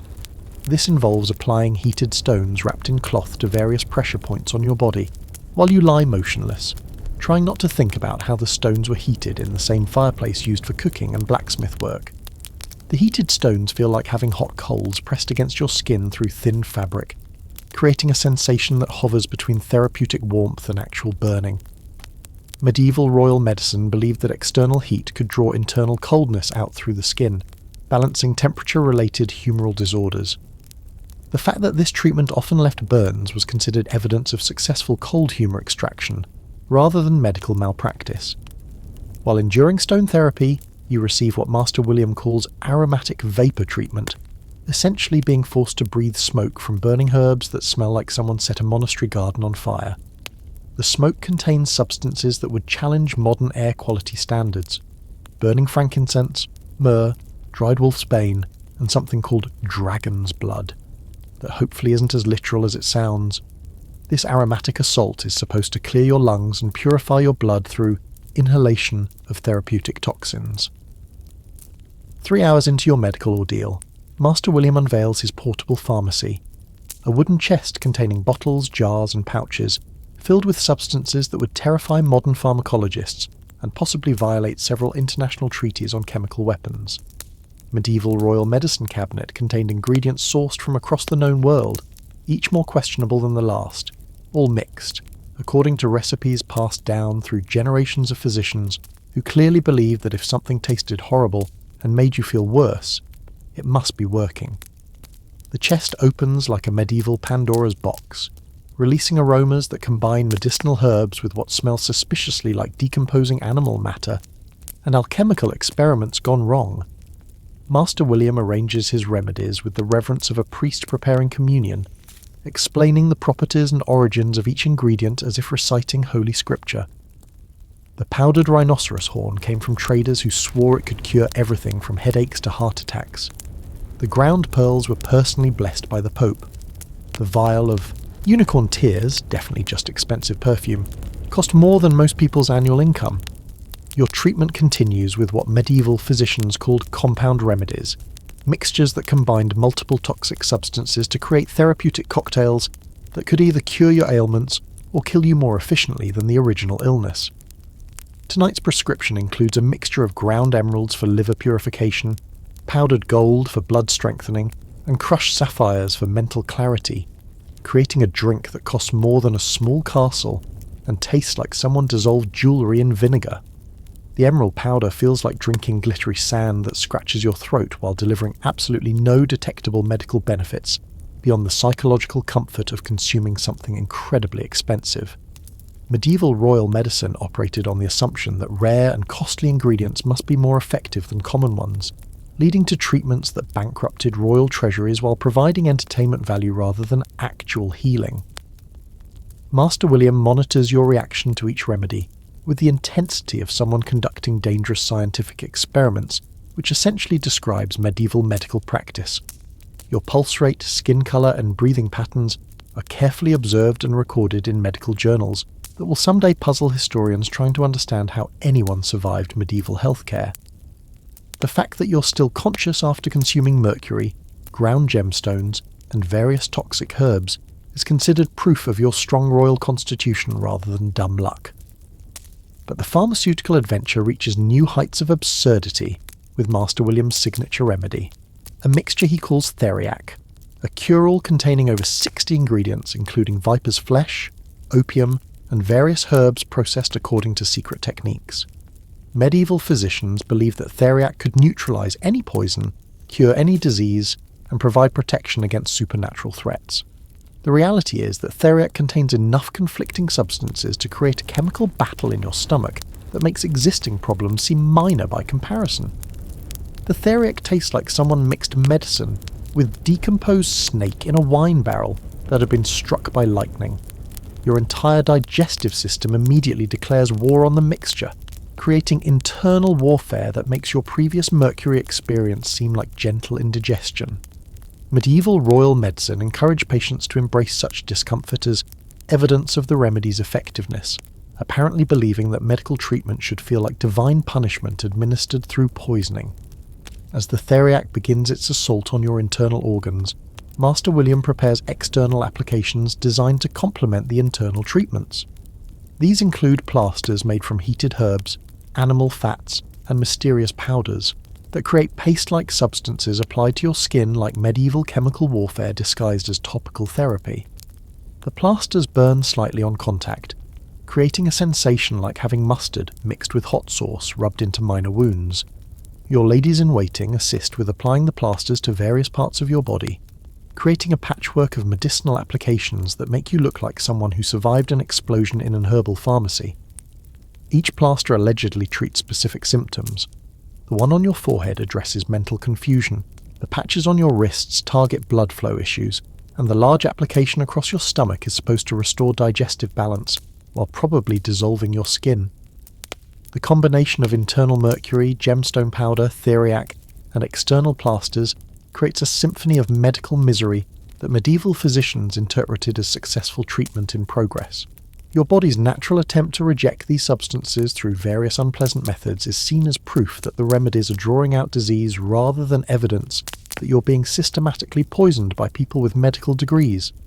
Master William documents every symptom, reaction, and bodily function in his medical ledger, with the thoroughness of someone conducting important scientific research, rather than slowly killing royalty through enthusiastic malpractice. Medieval medical records show remarkable attention to detail about patient responses to treatment, though they consistently interpret obvious poisoning symptoms as therapeutic progress. The most disturbing aspect of your treatment isn't the pain, the nausea, or the burning sensations. It's Master William's obvious satisfaction with your deteriorating condition. Medieval physicians measured success by the intensity of patient reactions to treatment, believing that dramatic responses indicated powerful medicine at work. The fact that you're sweating, shaking, and experiencing digestive rebellion is considered excellent progress toward restored health. As midnight approaches, your medical ordeal enters what Master William calls the observation phase, a period where you lie motionless while the various treatments compete for control of your body's systems. The mercury attacks your nervous system, the gemstone powders irritate your digestive tract, the theriac creates chemical confusion throughout your organs, and the external plasters burn your skin with medieval enthusiasm. Lady Catherine monitors your vital signs using medieval techniques that involve checking your pulse, observing your breathing, and occasionally lifting your eyelids to examine your pupils for signs of divine intervention or impending death. Medieval royal medical care required constant supervision during treatment because patients had an unfortunate tendency to die from the cures rather than their original ailments. The strangest part of this medical nightmare is that everyone involved, Master William, your ladies-in-waiting, even you, maintains complete faith in these treatments despite their obvious toxicity. Medieval royal medicine operated within a belief system that attributed illness to supernatural causes, requiring supernatural remedies, making logical evaluation of treatment effectiveness essentially impossible. Your chamber fills with smoke from burning herbs intended to purify the air around your sickbed, creating an atmosphere that resembles a medieval laboratory accident. The combination of medicinal aromas, chemical smoke, and your body's natural responses to poisoning creates an olfactory experience that would clear entire buildings if reproduced in modern times. As the various treatments continue their biological warfare within your royal body, you reflect on the irony that your status as queen grants you access to the most expensive and elaborate medical care available, care that would probably be less dangerous if administered by the village witch doctor using folk remedies and common sense. Dawn breaks through your chamber windows like an unwelcome witness to the medical carnage of the night, illuminating a scene that resembles the aftermath of a battle between your body and an entire pharmacy worth of toxic substances. You've survived approximately 8 hours of medieval royal healthcare, though survived might be overstating your current condition. Master William examines you with the satisfaction of someone who believes that bringing patients to the brink of death constitutes successful medical intervention. Your skin has taken on the pale, luminous quality that medieval physicians considered a sign of successful humoral rebalancing, but modern doctors would recognise as mercury poisoning mixed with general toxic shock.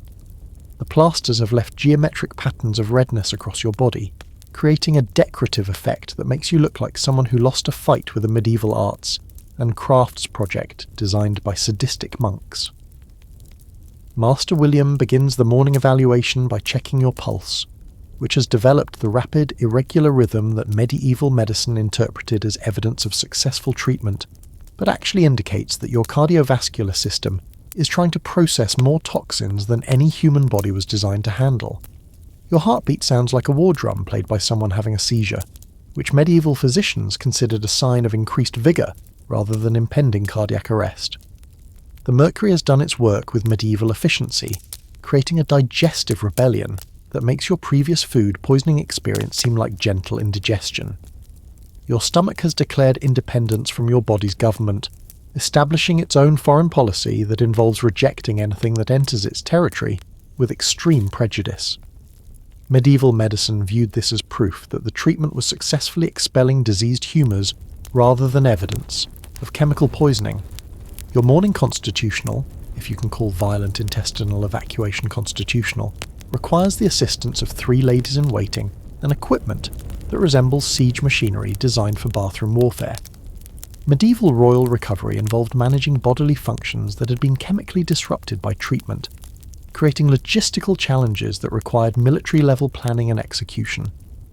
But Master William isn't finished with your care. Medieval medical theory demanded follow-up treatments to ensure that the initial therapeutic intervention achieved maximum effectiveness. This morning's prescription includes additional mercury doses to maintain therapeutic levels, more gemstone powder to consolidate gains in blood purification, and a new mixture containing ground mummy dust because apparently your treatment needed ingredients sourced from Egyptian tombs. The mummy powder tastes exactly like you'd expect ancient preserved human remains to taste. If you've ever wondered about that particular flavour experience, it combines the essence of old leather, archaeological dust, and centuries of decomposition mixed with the bitter herbs used in medieval preservation. Medieval physicians believed that consuming the essence of well-preserved corpses could transfer their longevity to living patients, a theory that makes about as much sense as the rest of their medical philosophy. Your ladies-in-waiting assist with the morning's external treatments, which include fresh plasters made from ingredients that somehow managed to be even more questionable than last night's applications.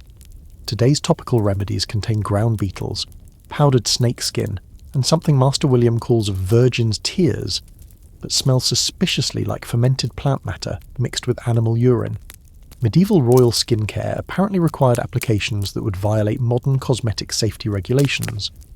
The beetle-based plaster creates a tingling sensation that starts as mild irritation and progresses to something resembling contact with stinging nettles soaked in vinegar. Medieval medicine believed that external irritation drew internal toxins to the skin's surface, where they could be expelled through controlled inflammation. The fact that this process felt like being attacked by invisible insects was considered proof of its therapeutic effectiveness. As the morning progresses, your condition deteriorates in ways that medieval medicine interprets as dramatic improvement. Your hands shake from mercury-induced nervous system damage, which Master William attributes to increased spiritual energy. Your vision blurs from toxic exposure, which he explains as evidence that your eyes are being purified from internal corruption. Your inability to keep food down is praised as successful appetite regulation through medical intervention. The most surreal aspect of your medieval medical experience is the constant stream of visitors who come to witness your remarkable recovery. Word has spread throughout the castle that the Queen is responding excellently to treatment, attracting nobles who want to observe Master William's healing techniques in action. They gather around your bed like spectators at a gladiatorial contest, commenting on your symptoms as if they're watching performance art rather than medical malpractice. Lady Margaret presents you with a mirror so you can admire your progress, and your reflection shows someone who looks like they've been systematically poisoned by people with good intentions. Your skin has the waxy pallor of chemical exposure, your eyes show the dilated pupils of toxic shock, and your overall appearance suggests someone who should be in a modern intensive care unit rather than receiving congratulations on successful medical treatment. But medieval royal protocol demands that you express gratitude for Master William's ministrations, praising his skill and thanking him for his dedication to your health, while privately wondering whether you'll survive his cure long enough to die from your original ailment. Medieval patient-physician relationships required maintaining diplomatic courtesy, even when the treatment was obviously killing you more efficiently than any disease. The morning's crowning medical achievement comes when Master William announces that your treatment has been so successful that you're ready for the strengthening phase, additional remedies designed to rebuild your constitution after the therapeutic destruction of the cleansing process. These include tonics made from rare ingredients that cost more than annual military budgets and taste like someone dissolved precious metals in medicinal alcohol. Your breakfast, if it can be called that, consists of broth infused with powdered ivory, ground coral, and various herbs chosen more for their rarity than their nutritional value. Medieval recovery cuisine operated on the principle that expensive ingredients must be more nourishing than common ones, leading to meals that bankrupt royal treasuries while providing entertainment rather than sustenance. As the morning light strengthens, streaming through windows that frame your medieval medical theatre, you realise that surviving royal healthcare might be more challenging than surviving the actual illness. Your body continues its chemical rebellion against Master William's treatments, while everyone around you celebrates your excellent progress toward health, and possibly toward the afterlife.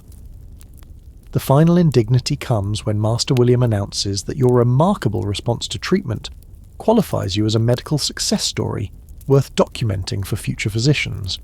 Your case will be recorded in medical texts as an example of effective humoral rebalancing through aggressive intervention, ensuring that future queens will receive similarly enthusiastic poisoning disguised as healthcare. Master William bows, deeply, satisfied with his life's work, while you lie motionless, trying not to move in ways that might trigger additional medical attention. Medieval royal medicine has transformed you from someone with minor health complaints into someone whose survival depends on avoiding further medical care at all costs. You're Queen Marie of France in 1392, and tonight's court gathering isn't about entertainment. It's a carefully orchestrated dance of death, where every conversation could end your reign, your life, or both. The great hall buzzes with nobles whose smiles hide daggers and whose compliments contain enough poison to stock a medieval pharmacy. Welcome to royal politics, where paranoia isn't a mental illness, it's a survival skill. Your throne sits elevated above the crowd, giving you an excellent view of everyone who might be plotting your assassination while they pretend to enjoy the evening's festivities. The positioning isn't accidental. Medieval royal seating arrangements followed strict protocols designed to demonstrate power while providing strategic advantages for detecting threats. Every bow, every glance, every whispered conversation gets evaluated for signs of treason, rebellion, or just general murderous intent. The evening begins with what medieval courts called ceremonial presentations, a parade of nobles approaching your throne to offer formal greetings that sound like diplomatic pleasantries, but actually function as loyalty tests. Each lord's words, timing, and body language get scrutinized by your advisors, who maintain mental scorecards of potential threats based on who bows too deeply, too shallowly, or with insufficient enthusiasm for your continued existence. Lord Philippe approaches first, his elaborate bow accompanied by phrases of devotion that sound rehearsed enough to suggest either careful preparation or careful deception. Medieval courtiers spent hours practicing their throne room performances, knowing that a poorly delivered greeting could be interpreted as disrespect, treason, or evidence of supernatural possession. His words praise your wisdom and beauty, while his eyes calculate distances to exits and weapons. Your ladies-in-waiting position themselves strategically around your throne, their decorative fans actually serving as shields against potential projectiles, while their jewellery conceals small knives designed for close-quarters combat. Medieval royal protection operated on the assumption that everyone was armed and dangerous, including the people whose job was protecting you from people who were armed and dangerous. But the real danger tonight isn't obvious assassins. It's the subtle web of alliances, betrayals, and power shifts that characterize medieval court politics. Every conversation contains multiple levels of meaning, every compliment hides criticism, and every invitation represents either opportunity or trap. Your survival depends on reading these social currents accurately while revealing nothing of your own plans, fears, or weaknesses. Duke Charles engages you in what appears to be casual conversation about the weather, but actually constitutes intelligence gathering about your military preparations. Medieval small talk functioned as espionage, with discussions of crops, weather, and travel serving as coded exchanges about troop movements, supply lines, and strategic vulnerabilities. His innocent questions about your recent travels are actually attempts to map your defensive positions. The entertainment for the evening includes musicians whose songs contain political messages, jesters whose jokes carry seditious undertones, and dancers whose performances might be signalling to Confederates in the audience. Medieval court entertainment served multiple functions simultaneously: artistic expression, political commentary, coded communication, and occasionally actual entertainment, though that was usually incidental to the other purposes. Lady Catherine approaches with news that sounds like court gossip, but actually represents intelligence reports about potential threats. Her casual mention of Lord Robert's unexpected absence tonight carries implications about possible military movements, supernatural intervention, or simple food poisoning. In medieval courts, distinguishing between these possibilities required advanced paranoia and excellent spies. Your wine goblet gets refilled by a servant whose every movement is monitored by food tasters, poison detectors, and guards trained in recognizing the subtle signs of chemical assassination attempts. Medieval royal dining involved more security protocols than modern presidential banquets, operating on the assumption that every meal might be your last unless proper precautions were observed with religious dedication. The most dangerous moment comes during what appears to be a friendly chess match with Lord William, where every move on the board represents political positions in the real world. Medieval noble chess games functioned as diplomatic negotiations conducted through symbolic warfare, with captures, sacrifices, and strategic positions corresponding to actual military and political intentions. Your knight takes bishop isn't just a game move, it's a threat. As the evening progresses, the whispered conversations grow more intense, creating an atmosphere of barely controlled conspiracy that makes the air itself feel thick with murderous intent. Groups of nobles cluster in corners, their low voices discussing matters that could range from crop yields to coup attempts, while your spies attempt to eavesdrop without being obvious about their surveillance activities. Your personal guards maintain positions throughout the hall that appear ceremonial, but actually provide optimal fields of fire for crossbows, clear sight lines for detecting threats, and strategic advantages for protecting your escape routes should the evening's politics turn from verbal warfare to the more traditional, kind involving actual weapons and immediate bloodshed. 2 hours into the evening's political theatre, the real conspiracies begin emerging from beneath the surface pleasantries, like serpents rising from perfectly manicured gardens. Your court functions as a medieval intelligence network where every noble serves simultaneously as spy, target, and potential assassin, creating a social ecosystem built on mutual surveillance and carefully cultivated mistrust. Lady Anne approaches your throne with what appears to be innocent court gossip, but actually constitutes a detailed intelligence briefing about shifting alliances among your vassals. Her casual mention of Lord Robert's charming dinner party last week translates to a meeting where your enemies discussed military strategy, financial coordination, and possibly your untimely demise. Medieval court communication required fluency in multiple languages: French, Latin, and elaborate euphemism designed to discuss treason without technically committing it. The evening's most treacherous moment arrives disguised as entertainment, when Lord Philippe requests permission to present a gift: a beautifully crafted dagger with an ornate hilt encrusted with gems. In medieval courts, weapon gifts carried complex symbolic meanings that could represent loyalty, threat, or invitation to commit suicide, depending on the presentation style and accompanying words. His elaborate speech about the blade's history and craftsmanship might be genuine appreciation or detailed instructions for your assassination. Your spy master, disguised as a simple musician, positions himself strategically to observe reactions throughout the hall as the dagger presentation unfolds.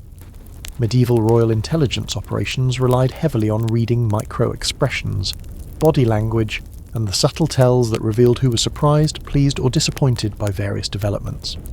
Every raised eyebrow gets catalogued as potential evidence of conspiracy. But the dagger gift is merely the opening gambit in an evening of increasingly complex political manoeuvring. Duke Charles casually mentions his concern about grain supplies from the northern provinces, code for military preparations that could either support your reign or facilitate its violent termination. Medieval resource discussions always carried military implications since armies moved on their stomachs, and rebellions required agricultural infrastructure.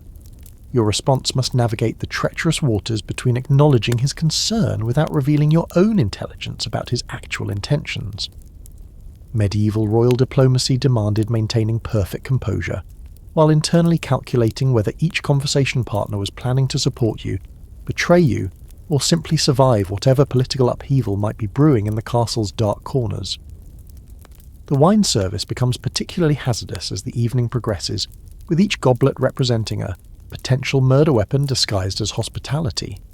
Your wine taster, a young man whose life expectancy depends entirely on his ability to detect poisons before they reach your lips, approaches each new vintage with the dedication of someone performing religious ritual combined with dangerous scientific experimentation.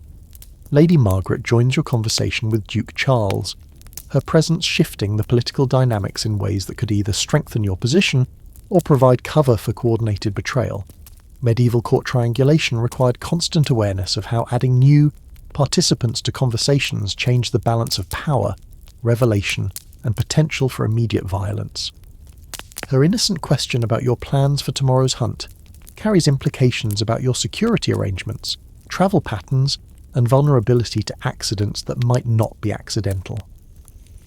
Medieval royal hunting expeditions provided excellent opportunities for assassination disguised as mishaps with wild animals, errant arrows, or unfortunate encounters with trees at high speed. The evening's entertainment reaches its climax with a performance by travelling minstrels whose songs about ancient heroes contain thinly veiled commentary about current political situations. Their ballad about a queen betrayed by trusted advisors could be random historical entertainment or a specific warning about immediate threats to your continued existence, delivered through artistic expression. Your guards increase their alertness during the musical performance, aware that entertainment provides excellent cover for coordinated attacks, while audiences are distracted by artistic expression. Medieval royal security operated on the assumption that any gathering of nobles represented a potential military operation disguised as social event. The most unsettling development comes when several lords simultaneously excuse themselves for private conversations in the castle's darker corridors, their departures timed too precisely to be coincidental. Medieval conspiracy detection involved tracking movement patterns that revealed coordination among potential plotters, though distinguishing between innocent bathroom breaks and actual treason required advanced paranoia. Your remaining dinner companions continue their pleasant conversation about harvest prospects and weather patterns, while you mentally catalogue who left, when they departed, and how long they've been absent from the hall where their activities can be monitored. Medieval royal mathematics involved constant calculations of threat levels based on incomplete information and educated paranoia. Lady Catherine returns from one of these mysterious corridor conferences with news that she delivers through coded language disguised as updates about castle household management. Her report about improvements needed in the wine cellars actually concerns security vulnerabilities that could facilitate infiltration by hostile forces, while her suggestion for reorganising the kitchens addresses the need to restructure your food tasting protocols. The chess match with Lord William intensifies as the evening progresses, each move carrying increasingly obvious parallels to real-world political positioning. His aggressive advancement of pawns corresponds to military movements in border regions, while your defensive castle positioning reflects your actual strategic preparations for potential siege warfare. As midnight approaches, the atmosphere in the Great Hall becomes thick with unspoken tensions that make the air itself feel dangerous. Conversations grow quieter, glances more meaningful, and smiles more forced as the evening's political theatre approaches its climax, whatever that might be. Your escape routes get mentally reviewed one final time as you prepare for whatever development the night might bring, whether assassination attempt, coup announcement, or simply the anticlimactic conclusion of another evening spent navigating the deadly waters of medieval royal politics, where survival itself constitutes victory. As the Great Hall's candles burn lower, casting longer shadows that seem to harbour additional conspirators, you realise that tonight's court gathering has evolved into something resembling a medieval battle royale, where the weapons are words, the armour is etiquette, and death comes disguised as dinner conversation. The remaining nobles circle you like well-dressed predators, their continued presence indicating either loyalty so profound it borders on stupidity or treachery so sophisticated it requires front-row seats.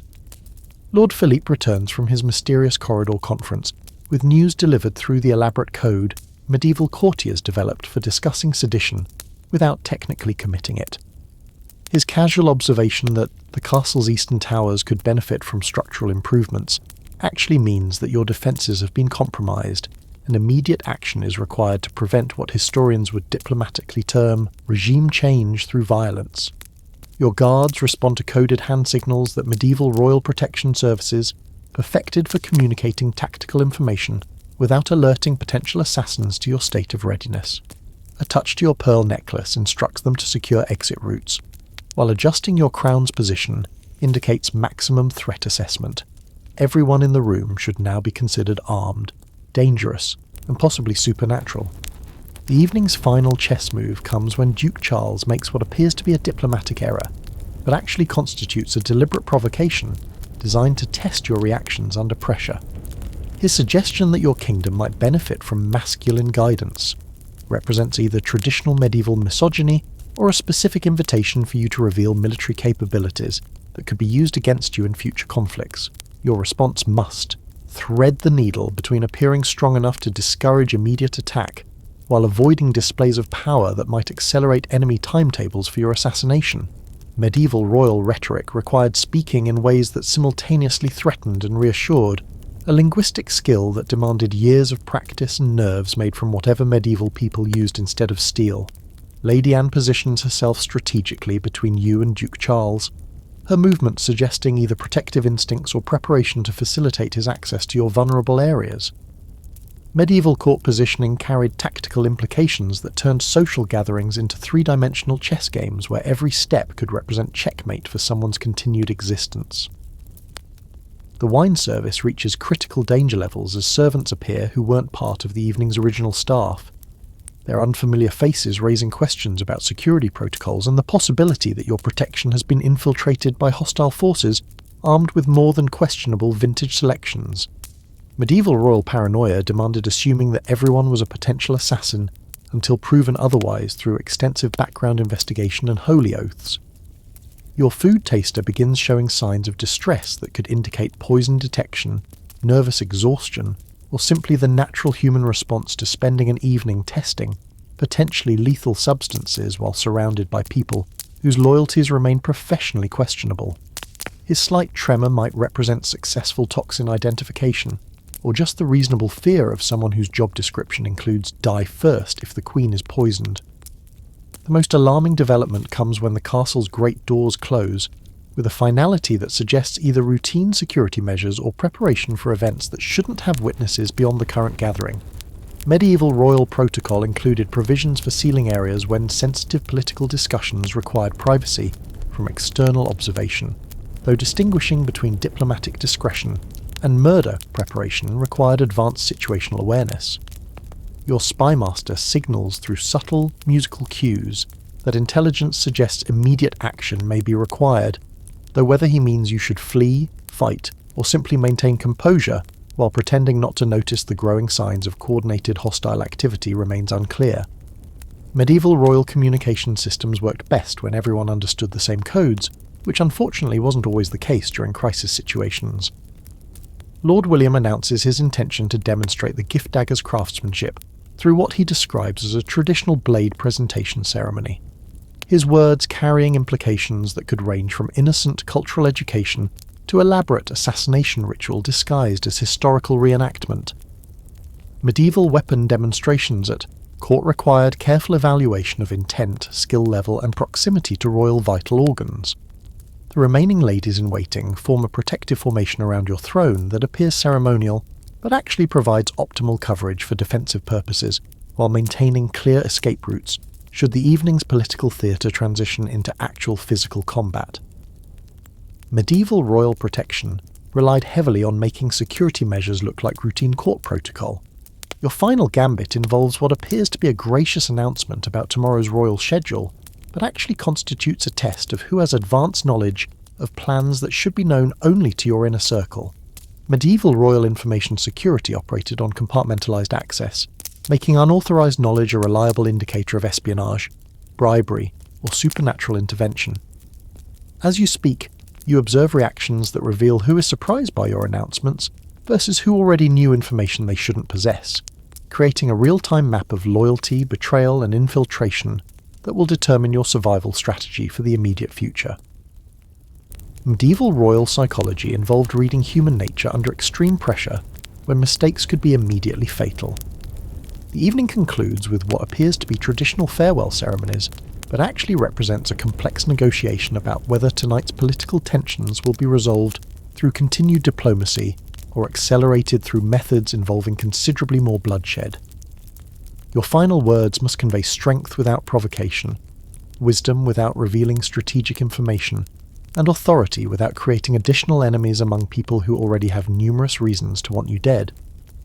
As the last nobles bow and depart, their exits carefully monitored by guards who catalogue departure times, companion selections, and conversations brief enough to include final instructions for tomorrow's activities, you realise that surviving medieval royal politics requires skills that combine diplomatic mastery, military tactics, psychological warfare, and supernatural luck.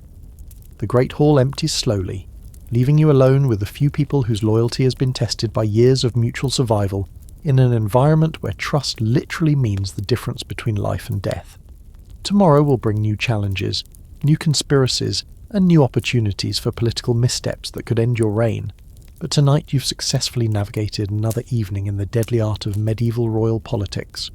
Your crown feels heavier as you finally retire, weighted not just with gold and jewels, but with a constant burden of power that makes every decision potentially fatal and every ally temporarily reliable, until circumstances change their motivations toward more murderous directions. Your Queen Isabella of Castile in 1479, and tonight you're composing correspondence that could topple kingdoms, start wars, or accidentally create international incidents through poor penmanship. Medieval royal letter writing wasn't casual communication, it was diplomatic warfare conducted with ink and parchment, where every word choice could mean the difference between peace treaties and massacre, and a misplaced comma might trigger conflicts that last for centuries. Your private writing chamber resembles a medieval CIA headquarters, complete with codes, invisible inks, and security measures that would impress modern intelligence agencies. The room is lit by precisely positioned candles that provide illumination while creating shadows that conceal your work from potential spies, lurking outside windows behind tapestries, or possibly inside the furniture itself because medieval paranoia assumed everyone was always watching. The first letter requires the diplomatic equivalent of defusing a bomb while blindfolded, responding to a marriage proposal from the King of Portugal that everyone knows is actually a strategic alliance designed to encircle your territories while appearing to offer romantic partnership. Medieval royal marriages functioned as international treaties, negotiated through correspondence that combined personal attraction with military strategy and occasional genuine affection, though the latter was considered suspicious. Your response must decline the proposal without insulting Portugal's military capabilities, suggest alternative arrangements without revealing your actual strategic intentions, and maintain diplomatic courtesy while essentially telling a neighbouring monarch that his romantic advances are transparent attempts at territorial conquest. Medieval royal rejection letters required more delicate phrasing than modern diplomatic protests. The parchment you're writing on costs more than most people's annual income, made from specially prepared animal skins and treated with substances that prevent forgery, alteration, or supernatural interference. Medieval royal stationery served as both communication medium and proof of authenticity, with quality materials indicating the importance of messages while deterring casual espionage through economic barriers. Your secretary, Brother Marcus, prepares the special inks used for different types of correspondence: royal blue for formal diplomatic communications, blood red for military matters, and invisible preparations made from exotic ingredients for messages that shouldn't exist in any form that unauthorized readers could detect. Medieval royal writing supplies resembled alchemical laboratories more than modern office equipment. The invisible ink, concocted from lemon juice, certain plant extracts, and what Brother Marcus calls blessed water, but looks suspiciously like urine, allows you to include additional messages between the visible lines of official correspondence. These hidden communications contain the real information: troop movements, spy reports, and strategic plans that could reshape European politics if intercepted by hostile intelligence services. But tonight's most dangerous correspondence involves a letter to your spy master in Rome, containing instructions for operations that can't be acknowledged by any government while remaining essential for your kingdom's survival. Medieval royal espionage required coordination through communications that officially didn't exist, creating plausible deniability for activities that everyone knew were happening but nobody could prove. The coded language you and your spy master developed over years of clandestine cooperation sounds like religious discussion, but actually contains military intelligence, financial instructions, and assassination orders disguised as theological debate.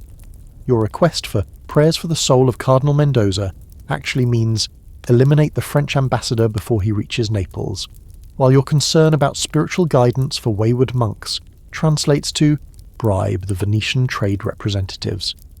Your handwriting itself serves as a security measure. The specific way you form letters, the pressure applied to create certain strokes, and subtle flourishes that would be nearly impossible for forgers to replicate accurately. Medieval royal penmanship functioned as an early form of biometric identification, making authentic correspondence distinguishable from the elaborate counterfeits that enemy intelligence services regularly attempted. The seal preparation process resembles a religious ceremony combined with industrial security protocols. Your personal signet ring, carved with designs that include both visible royal symbols and microscopic details known only to trusted allies, gets heated to precise temperatures before being pressed into wax that contains special additives to prevent tampering or reproduction.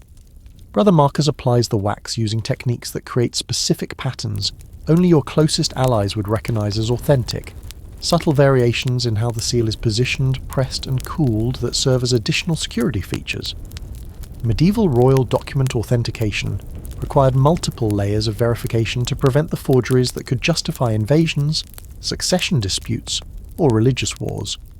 The letter to your daughter, now Queen of Naples, appears to be maternal correspondence filled with affectionate concerns about her health and happiness, but actually contains detailed intelligence about French military movements, papal political manoeuvring, and strategic recommendations for managing the complex alliances that keep Italian city-states from destroying each other completely. Your advice about managing household staff actually refers to eliminating potential spies within her court, while your suggestions for improving her garden contain instructions for establishing secure communication networks that bypass official diplomatic channels. Medieval royal family correspondence required mothers to teach daughters about survival in political environments where mistakes could be immediately fatal. 3 hours past midnight, your writing chamber has transformed into the operational headquarters for an intelligence network that spans Europe, North Africa, and reaches into the Ottoman Empire through connections that officially don't exist. Your correspondence tonight coordinates activities that could reshape continental politics while maintaining the pretense of routine royal administration, if routine administration involved espionage, bribery, and occasional strategic assassination. The letter to your ambassador in France requires particularly delicate phrasing, because it contains instructions for operations that could trigger immediate war if discovered, yet must appear to be simple diplomatic courtesy to casual observers. Your expression of hope for continued friendship between our kingdoms actually authorises him to begin recruiting French nobles dissatisfied with their current monarch, while your concern for his health in the cold northern climate includes funding for bribes intended to destabilise their military leadership. Brother Marcus has prepared a selection of different parchments for tonight's correspondence, each chosen to match the supposed importance and origin of various letters. The expensive vellum with royal watermarks is reserved for official communications that should be intercepted and read by enemy spies, containing carefully crafted disinformation designed to mislead hostile intelligence services about your actual intentions and capabilities. Your most sensitive correspondence uses deliberately inferior parchment and common ink. designed to appear like routine administrative documents that wouldn't interest enemy cryptographers. Medieval royal deception involved making crucial communications look boring, while ensuring obviously important-looking documents contained elaborate lies designed to confuse anyone attempting to penetrate your actual strategic planning. The coded message to your spy master in Venice contains financial authorizations for operations that could shift the balance of Mediterranean trade, potentially enriching your kingdom while bankrupting rivals through methods that would be difficult to trace back to royal involvement. Your innocent discussion of supporting charitable works among Venetian merchants actually approves funding for industrial sabotage disguised as accidents. Brother Marcus transcribes certain letters in handwriting that deliberately mimics your style, while containing subtle differences that signal their true authorship to recipients trained in recognizing these variations. Medieval royal plausible deniability required the ability to deny writing letters that could be proven to come from your writing chamber, while maintaining communication with operatives whose activities required royal authorization. The most dangerous letter addresses your network of female spies, noblewomen whose social positions provide access to information unavailable through conventional diplomatic channels. Your correspondence with Lady Catherine, now married to a German duke, appears to be friendly social communication, but actually contains instructions for gathering intelligence about Holy Roman Empire military preparations and succession disputes. These female operatives represent your most valuable intelligence assets, because medieval society's assumptions about women's political involvement create perfect cover for sophisticated espionage operations. Your letter's discussion of fashions popular at different courts actually requests detailed information about which nobles are accumulating debts, experiencing marital difficulties, or showing signs of disloyalty that could be exploited for recruitment purposes. The financial coordination required for your intelligence network necessitates correspondence with Italian bankers whose services extend far beyond conventional monetary transactions. Your letter to the Medici banking house appears to discuss routine treasury management, but actually arranges funding for operations across multiple kingdoms, using financial instruments that disguise the true source and purpose of payments. Medieval royal money laundering involved complex arrangements that moved funds through religious institutions, merchant guilds, and noble households in ways that obscured their ultimate destinations. Your donations to various monasteries actually fund safe houses for spies, while your investments in trading ventures provide cover for arms smuggling and other activities that require official non-involvement. The correspondence with your religious allies requires the most sophisticated coding, because it combines theological language with intelligence operations in ways that could justify accusations of heresy if misinterpreted. Your letter to Cardinal Espinosa contains instructions for gathering information during confessions, technically violating church law, but practically essential for understanding the true loyalties and intentions of your nobles. The intelligence gathered through religious channels provides crucial insights into supernatural threats that conventional spies might miss. Medieval royal security required monitoring both political enemies and supernatural forces that could influence human behavior in ways that disrupted normal intelligence analysis and strategic planning. Your correspondence with allies in North Africa opens channels for intelligence cooperation that could prove crucial if Ottoman expansion continues westward. These relationships require careful management because supporting.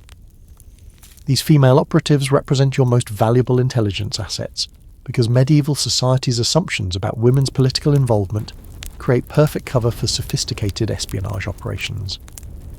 Your letter's discussion of fashions popular at different courts actually requests detailed information about which nobles are accumulating debts, experiencing marital difficulties, or showing signs of disloyalty that could be exploited for recruitment purposes. The financial coordination required for your intelligence network necessitates correspondence with Italian bankers whose services extend far beyond conventional monetary transactions.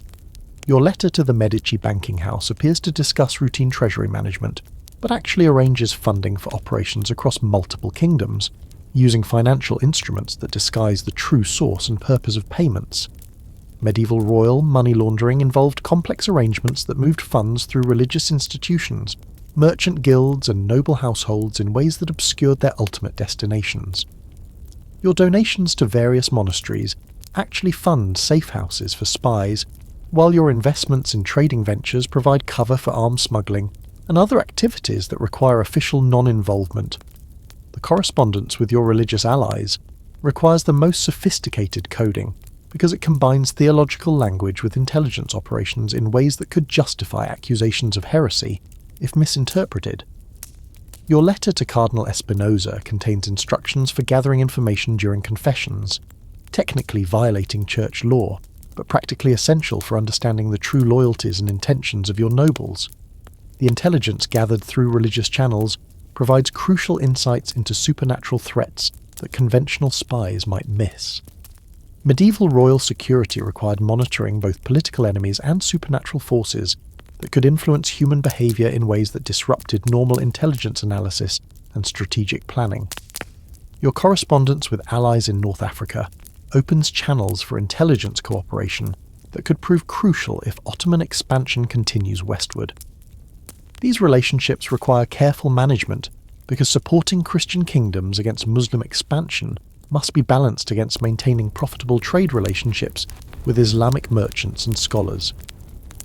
The most dangerous letter tonight addresses your network of assassins, operatives whose existence you can never acknowledge, but whose services occasionally become necessary for kingdom survival.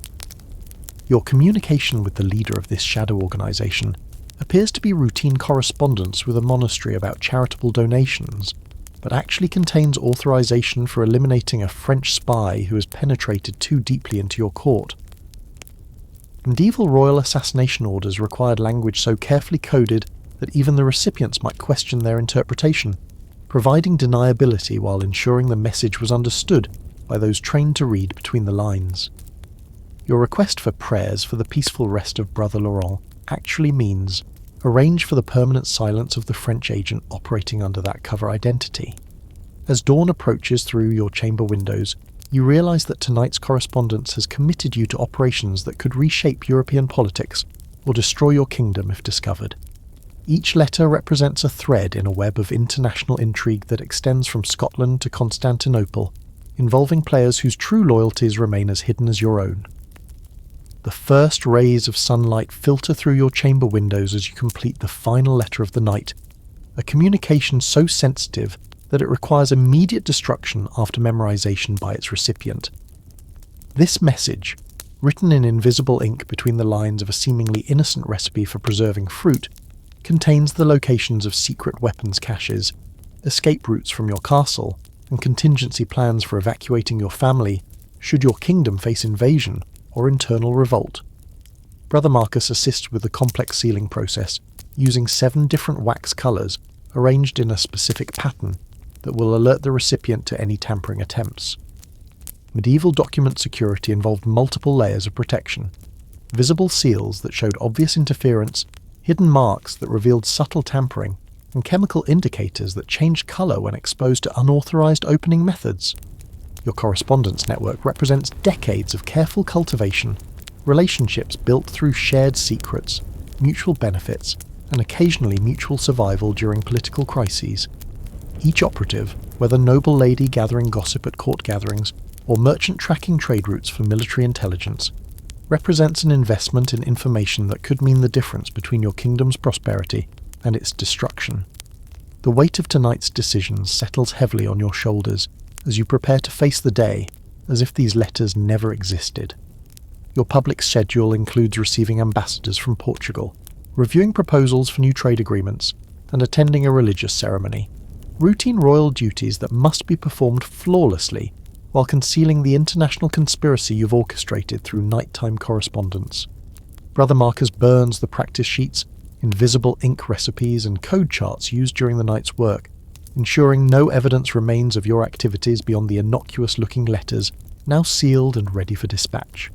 Medieval royal security required constant vigilance about destroying compromising materials, as discovery of such documents could justify invasion by neighbouring kingdoms, or rebellion by nobles seeking to replace a monarch they could paint as treasonous. The irony doesn't escape you that your survival as queen depends on activities that could justify your execution if discovered. Medieval royal power required maintaining plausible deniability about operations essential for kingdom defence, creating a constant tension between necessary actions and maintainable public image. Your ladies-in-waiting arrive for the morning routine, pretending not to notice the exhaustion in your eyes or the faint smell of various inks and sealing waxes that lingers despite opened windows. They understand, without being told, that certain royal activities occur beyond their knowledge, and that discretion about obvious gaps in information protects everyone involved.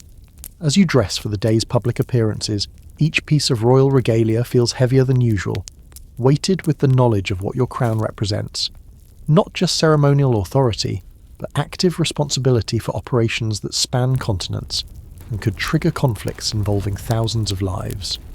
The greatest challenge comes during the morning audience with the Portuguese ambassadors, who undoubtedly seek intelligence about your correspondence network while offering their own proposals for alliance.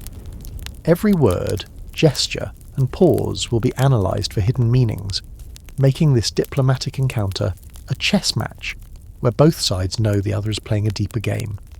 Your breakfast arrives with coded messages hidden in the arrangement of fruit, the position of bread on the plate, and the selection of preserves. Intelligence updates from operations set in motion by previous night's correspondence. Reading these edible dispatches while maintaining conversation with visiting dignitaries requires skills that no royal education could have prepared you for. The morning's most dangerous moment arrives when the Portuguese ambassador casually mentions rumours about unusual French activity along trade routes, information that could indicate discovery of your network or merely routine diplomatic fishing for intelligence. Your response must acknowledge their concern without revealing whether you know more than you should about French operations. As the sun climbs higher over your kingdom, you reflect on the exhausting reality of medieval royal power. Your subjects see ceremonial appearances and assume ruling involves mainly wearing crowns and receiving tributes. The reality involves sleepless nights coordinating international espionage, dawn meetings that are actually intelligence briefings, and constant performance of normalcy, while managing activities that could reshape the political map of Europe. Your Queen Margaret of Scotland in 1503, and as the first light of a new day breaks across the castle battlements, you realise that 20 years of ruling has transformed you from an idealistic princess into someone you barely recognise, a monarch whose survival depends on activities that would have horrified your younger self. The woman who once believed that royal power meant protecting innocence now coordinates operations that deliberately target them. The queen who dreamed of bringing peace to her realm spends her nights planning wars. Your private chamber, once a sanctuary where you could drop the mask of royalty, has become a war room where maps cover every surface and coded messages arrive at all hours. The elegant tapestries depicting courtly love and noble quests now hide weapons, caches, and secret passages. Even your prayer book contains hollowed-out sections storing poison and lock picks, tools of a trade you never intended to learn but circumstances forced you to master. The morning routine begins with your spymaster's report, delivered through a servant who arranges your jewellery in patterns that correspond to intelligence updates. The positioning of your pearl necklace indicates that the French operative has been eliminated successfully. The angle of your diamond brooch reveals that the Italian banker has confirmed payment for the Scottish mercenaries now operating in English territory under false flags. Your ladies-in-waiting assist with the complex process of becoming the public version of yourself, the ceremonial queen who smiles graciously while blessing children, who speaks eloquently about peace and justice, who embodies the moral authority that justifies absolute power. The transformation requires not just clothing and cosmetics, but a complete reconstruction of personality, burying the woman who orders assassinations beneath the image of maternal benevolence. But today brings news that changes everything. Hidden within the morning's routine correspondence is a message from your daughter, now married to the English king. A letter that appears to discuss household management, but actually reveals that your decades of careful intelligence work have been discovered by forces beyond your control. The papal investigators have been tracking unusual financial movements through monastery accounts. The English court has begun questioning why so many mysterious accidents befall their French allies. Most dangerously, your own nobles are starting to connect, the strange coincidences that always seem to benefit Scotland with their queen's private correspondence and nighttime activities. Your greatest fear has been realised. The web of secrets that protected your kingdom is beginning to unravel, threatening not just your crown but the lives of everyone who helped maintain the elaborate deception. The female spies gathering intelligence at foreign courts, the merchants providing cover for military operations, the religious figures enabling communications, all face exposure and execution if the investigation continues. The morning audience becomes a careful performance where you must appear completely normal while internally calculating escape routes, evaluating which operations can be terminated safely, and determining who among your allies can be trusted with knowledge of the crisis.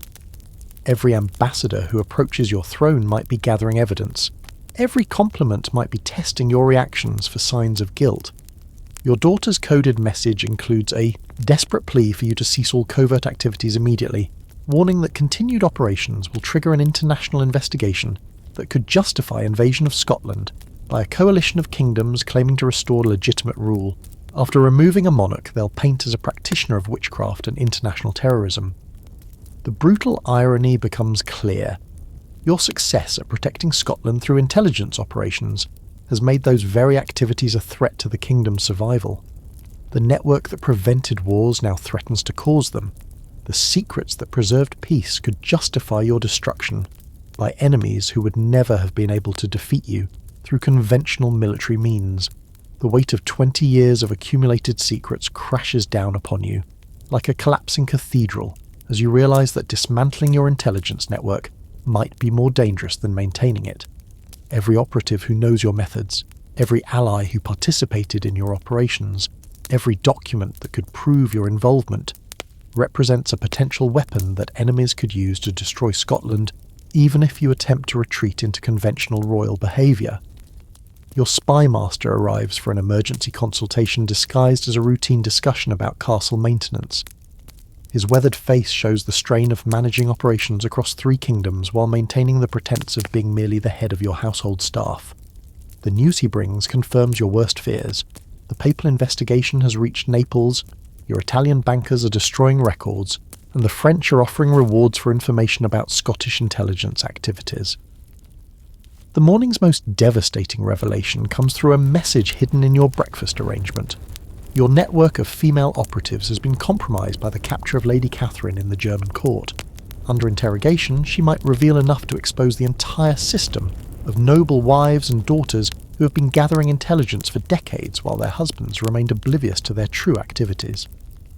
Your daughter's position becomes increasingly precarious as the English court begins questioning whether her marriage was arranged to facilitate espionage rather than cement alliance.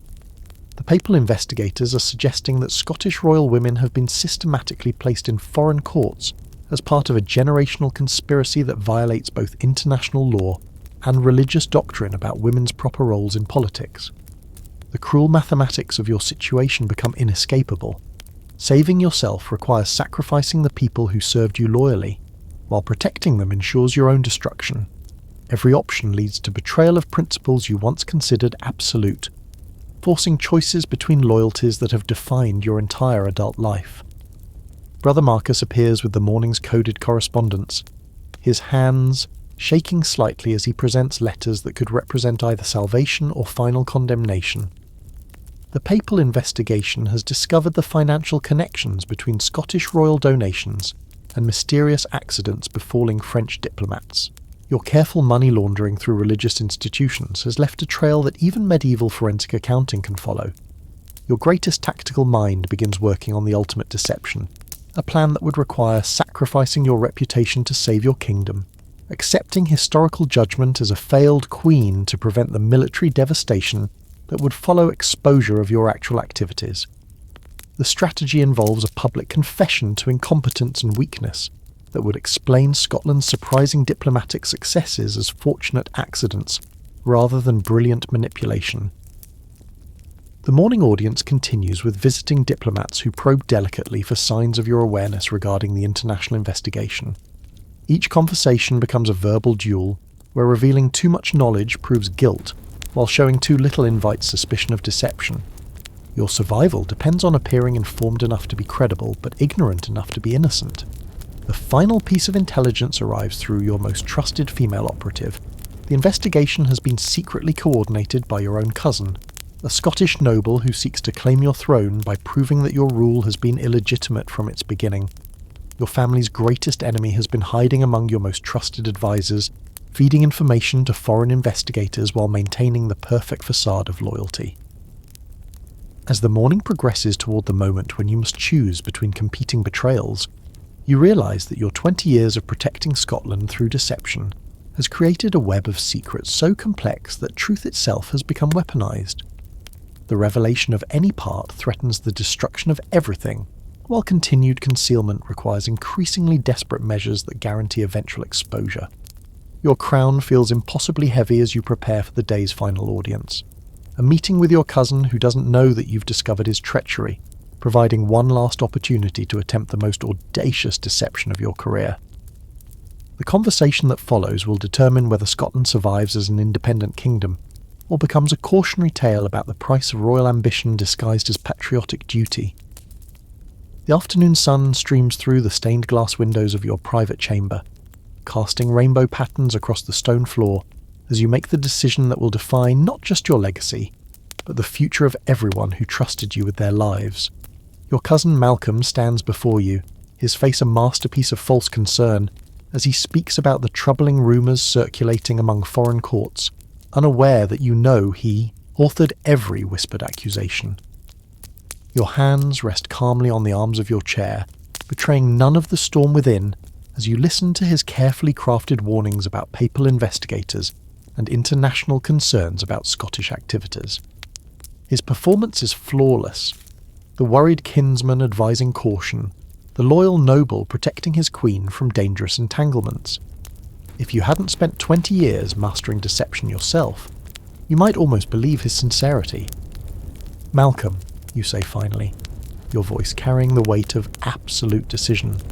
You speak of rumours and investigations as if they were distant thunderstorms, but we both know the lightning has already struck. Something flickers across his face. Surprise, fear, the recognition that his carefully constructed house of lies is crumbling. You continue before he can respond, your words measured and precise as the movements of a master swordsman delivering a killing stroke. "I know about your letters to Rome, your meetings with English agents, your promises to provide them with evidence of Scottish misconduct in exchange for recognition of your claim to the throne." Your voice remains steady, almost gentle as you watch his mask finally slip. "What you don't understand, dear cousin, is that I've known for months." The silence that follows fills the chamber like incoming tide, inexorable and transforming. Malcolm's hand moves instinctively toward his sword, then stops as he realizes the futility of violence in this moment. You've orchestrated this confrontation too carefully for crude solutions. "The choice before us now," you continue, rising gracefully from your chair, "is not whether the truth will emerge, but how it will be told. You've already set forces in motion that cannot be stopped. The papal investigation will conclude, evidence will be presented, and Scotland will face the consequences of my actions." You move to the window, looking out over the kingdom you've protected through methods that history will never fully understand.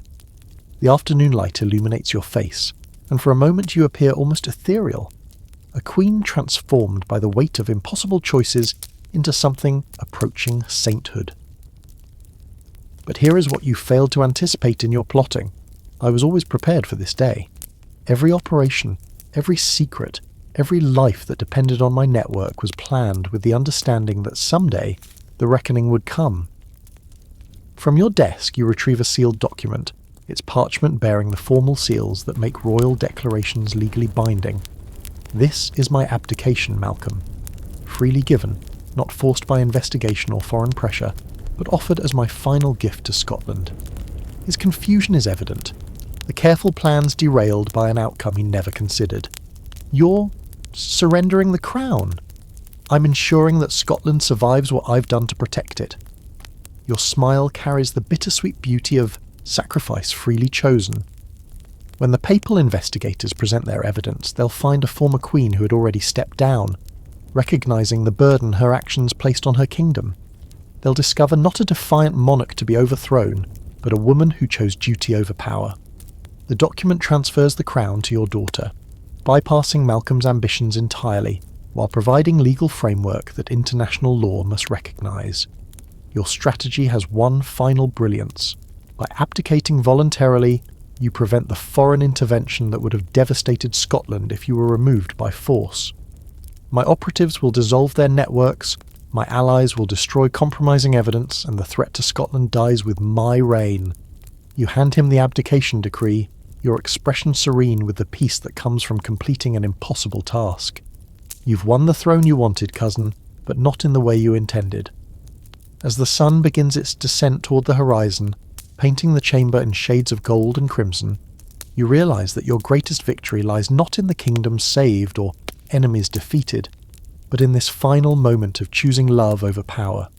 The crown that once seemed so essential now feels like a burden gladly surrendered for the greater good. Malcolm stands holding the document that destroys his carefully laid plans while fulfilling his deepest ambitions, understanding finally that he has been outmaneuvered by a master who always thought several moves ahead. Your abdication protects everyone who served you, while ensuring Scotland's independence through the very sacrifice that seems like defeat. The afternoon light fades slowly, marking the end of your reign and the beginning of something new, not just for Scotland, but for the understanding of what true royal power means. Not the ability to command armies or accumulate wealth, but the wisdom to know when stepping aside serves better than holding on. Your ladies-in-waiting enter to begin the process of transforming you from queen to former queen, removing the symbols of power with the same care they once applied them. But as the crown is lifted from your head for the final time, you feel not loss, but liberation. The freedom that comes from having loved something more than yourself, and having proven that love through the ultimate sacrifice. The stars begin to appear in the darkening sky beyond your window, the same stars that have watched over Scotland for centuries, and will continue long after your name becomes legend. Your daughter will rule wisely, your people will prosper, and the secrets that once threatened to destroy everything will become the foundation of a stronger, more peaceful future.